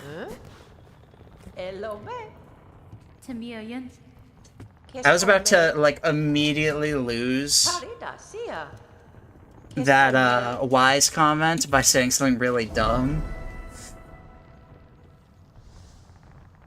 Yep.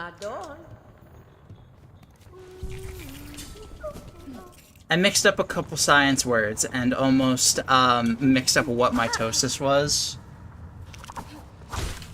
I almost... yes, okay. I'm gonna be honest with you. Yes, I almost mixed up mitosis and osmosis. I can be intelligent in some ways, and sciences are not one of them. I was always ass at sciences in school.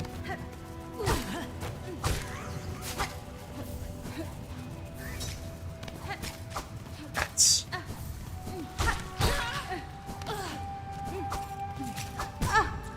whatever. Hooray, spine cores!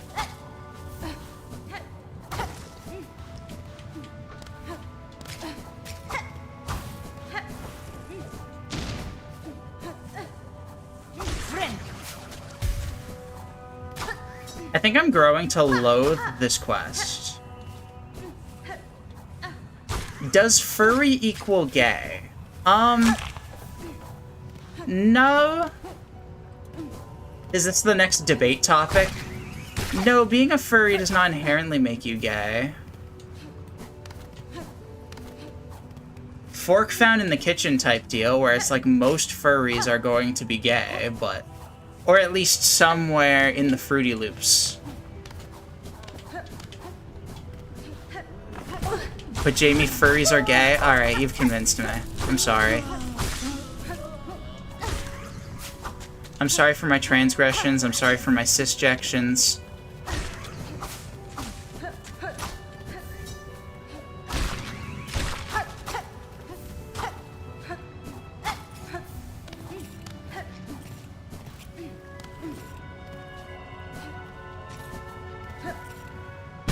Oops, I slipped.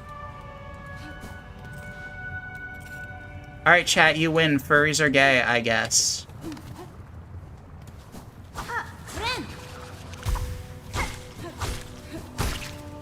What Fruit Loops are you? Too many of them.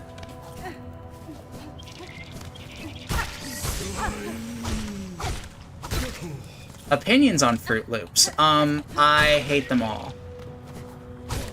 Oh wait, you meant the cereal. Mm-mm.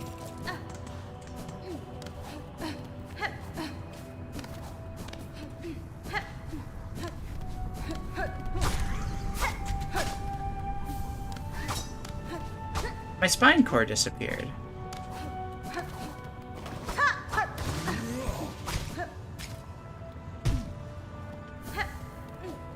You are a fruitcake. Okay, are you a furry? This is for science. If furries are inherently gay, then are gays inherently furry? No? Rats.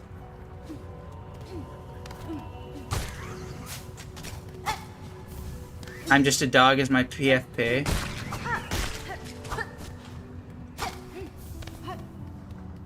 Yeah, chat, I'm not a furry. I just have dog ears. Fox ears. Whatever animal ears.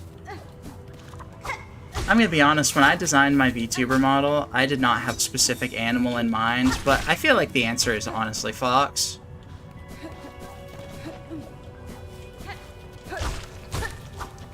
The original reason I decided to stay was you said asexuals are valid. Well, I lied to you. Go into the asexual minds, where you belong.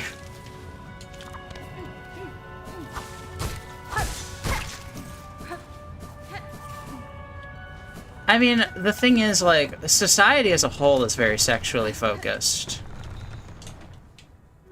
Like, I know we just had a whole conversation where sex as a topic is, like, frowned upon.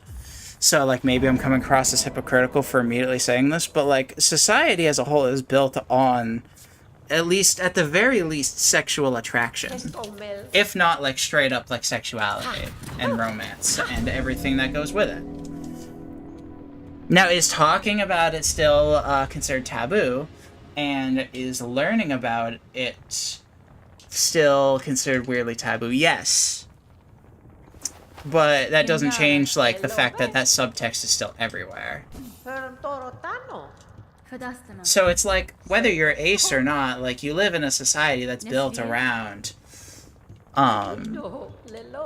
sexual undertones and sexual themes and, like, sexual agendas. So, like, yeah, naturally speaking, there's gonna be plenty of, like, ace people that are still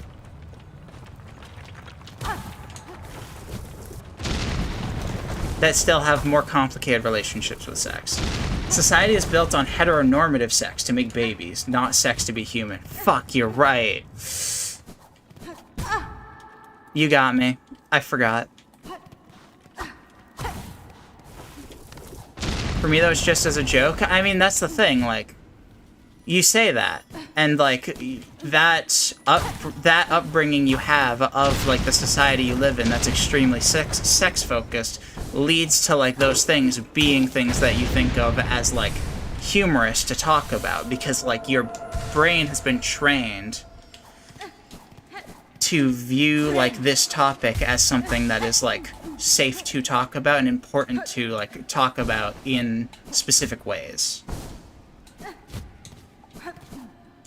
Like, being a femboy, definitely just a joke, trust me. True. Sorry, you must be this gay to watch my stream.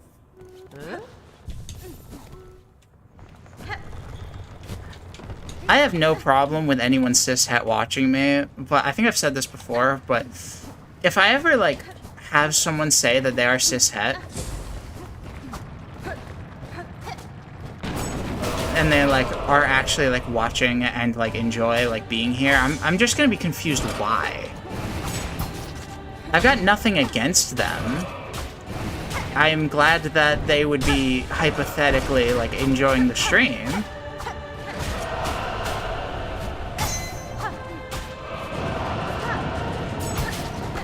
But I just feel like this is such a Fruity Loops coded stream, you know? Gay rights? True.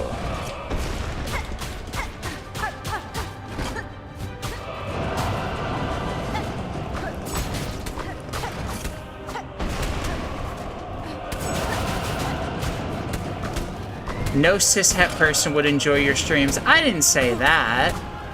I said I can't imagine a cishet person enjoying my streams.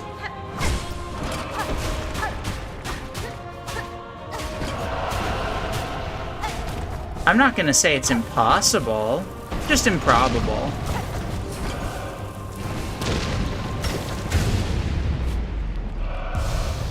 But if this is you wondering, like, if this is confirmation you're an egg, yes, you're an egg.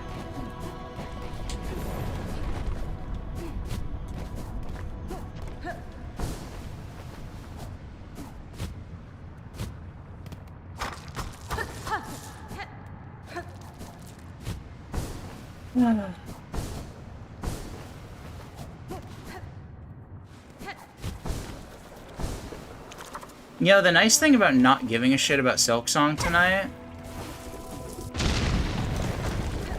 is that it's let the conversations be way more fun and interesting. Like, God, usually you all bore me. Eggs. Transcontinental rights are human continental rights. That's really good. I'm a big fan.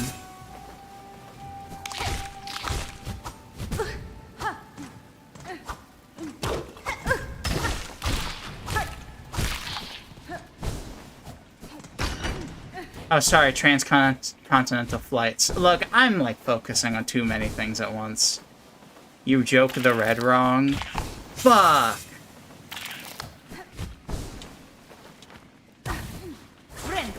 But red's supposed to be sus. Fuck. God damn it.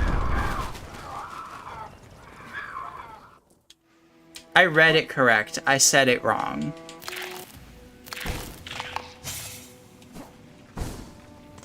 I'm not stupid, I'm just a dumbass. Wrong joke of the red, you guys. I think I'm having a stroke. I'm having a stroke like the one your mom gave me last night. That's it. That's the joke. Call the Jamulants. I think the Jamulants would just let me die at this point.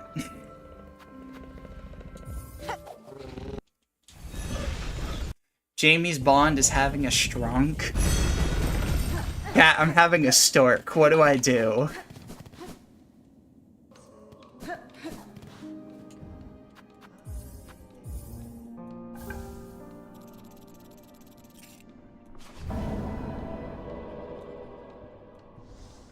So we got...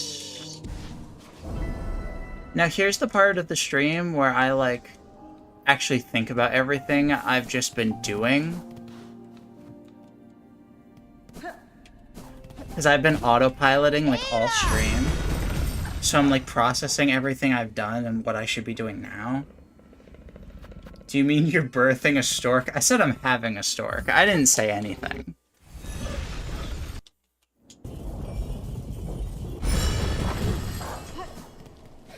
But let's say hypothetically, if I were birthing a stork, what advice would you give? Just hypothetically. Let's say hypothetically, for the sake of the argument. Again, I say beak first. What if I want the beak to come out last? I think that just sounds more fun, personally.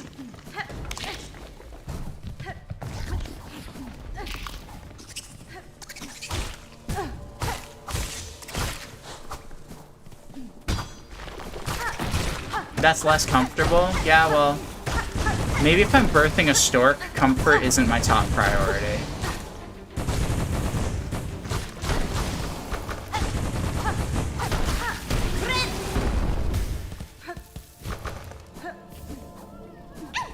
Oh shit, you've had experience birthing storks before? Alright, I'll keep that in mind, thank you. As a human male, I have experience with these things. Okay, well shit, I'm convinced.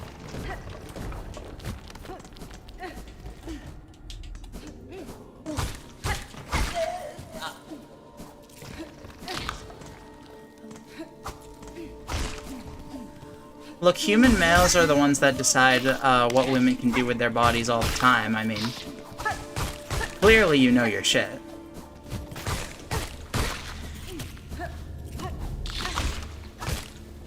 You know, my body, your choice, and all that.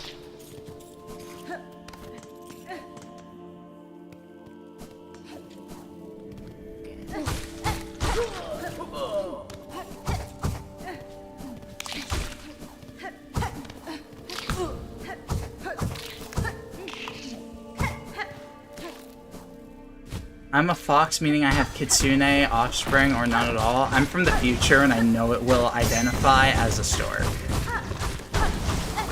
What do you say to that? I've seen the future and I know my baby's growing up to be a stork.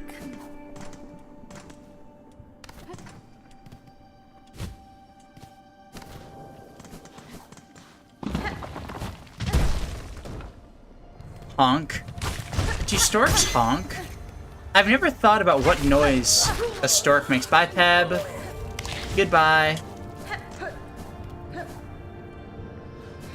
I've never really thought about what noises a stork makes. Chat, any stork handlers know? Mine's ACAB, signed Kitsune at birth, so, like, I can't relate to this, but, you know.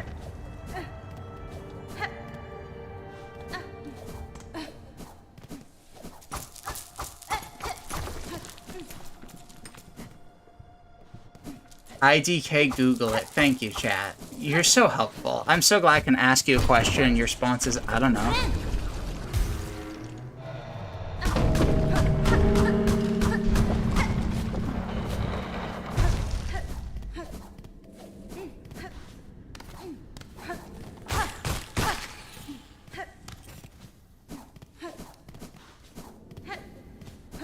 Excuse me, pardon me, excuse me.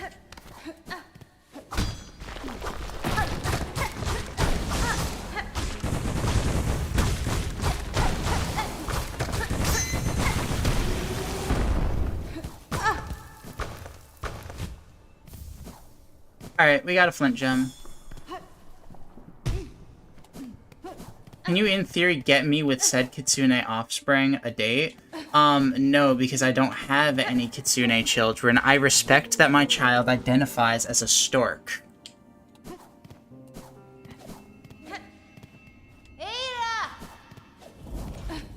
I'm sorry that you have, like, such conservative ideas of species identity. But my baby's a stork.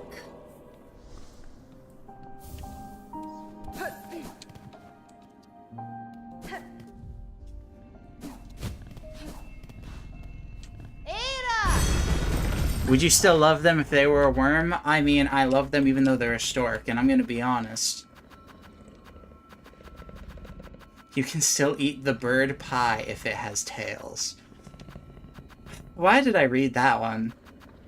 Maybe that's one I shouldn't have read.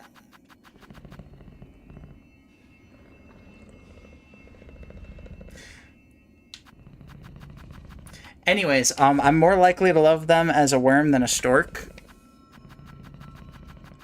So all things considered, I would say yes. Can't play without a joystick. You're so right.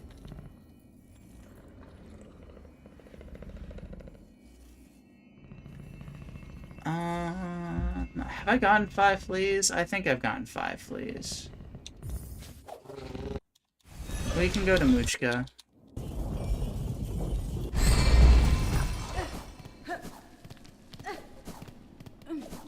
This is, I think, the singular stream where Silksong has been the conversation, or has been the topic of conversation the least. And honestly, I think streams like this are way more fun. Like, I'd love to just, like, be good enough at this game to autopilot throughout the entire thing.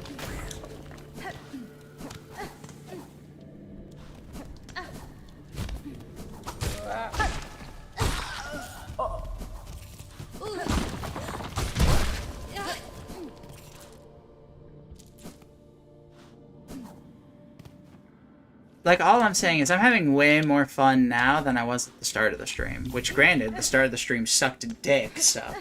You know. Grain of salt. Grain of rice.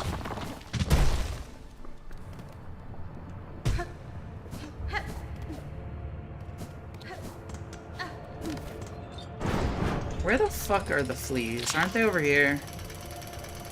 I should have just gone the other way, but that's fine.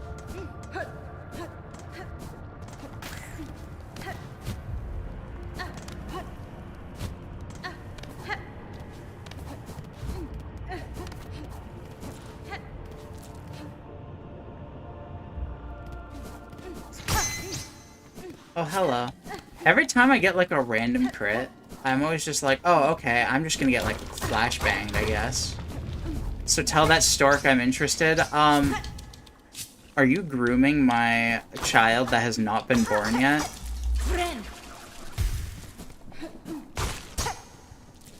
Because as previously stated, I said my baby will become a stork. I also was asking for advice on giving birth to it. Implying that the... Oh, hello.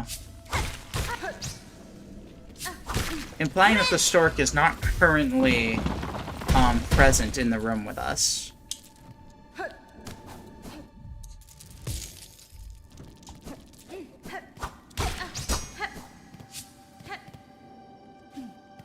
Alright.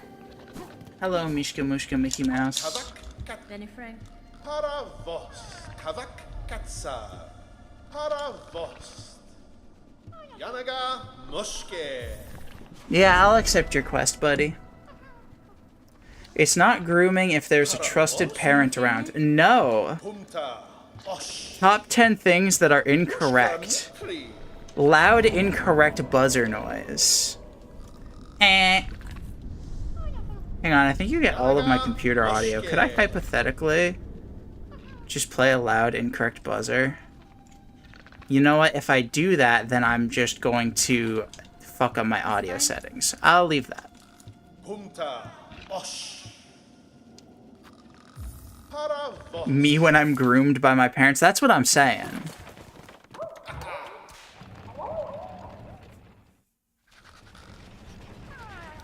Just because there's a trusted adult, a trusted parent around, doesn't mean that there's a trustworthy parent around.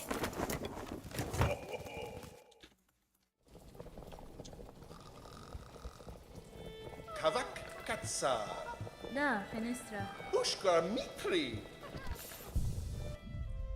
Alright, we made it. Mushke. We have successfully made it to Bellheart. That's something.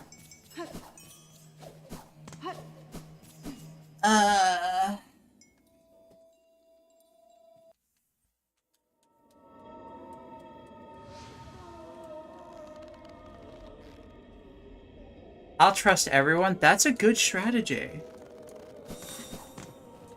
That's a good way to get through life, is if you just trust everyone, then they'll do all the work for you, and life is easy.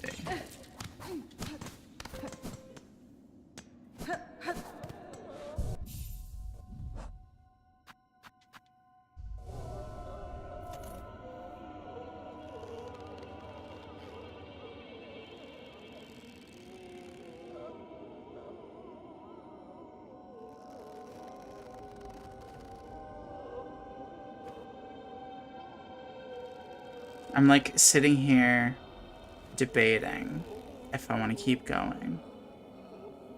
Because like, this is a really good stopping point, all things considered. And I do work earlier tomorrow than I have, like, previously. Can we not stay in front of Haunted Bellheart? Why not? What's wrong with Haunted Bellheart? I think that this is a perfect place to end the session. I'm getting jealous of the bugs because of the silk tying them up. Alright, well, that is my cue to leave. Thank you everybody for coming out to, the stream of all time. It's been fun. Maybe I should stop talking about the game and let chat discuss shit like, you know, sex and art more often. It's just hard streaming and playing a game where I have to actually lock in for a lot of it. And honestly, I think that branching out and streaming other things is going to be good. I think it's going to honestly, like, be things I can lock in less during, and, like, conversation could be more fun. It won't be Silksong, but, you know, I think it'll allow for more fun streams. So, thanks for coming by. I'm going to head out and get ready for bed, because I have work in the morning. And I will be back in the next couple of days with probably something that isn't Silksong. Who knows? Maybe setting it up will fail, and then I will just have to play more Silksong. We'll see. But thank you all for coming, and I will see you all next stream. Bye-bye!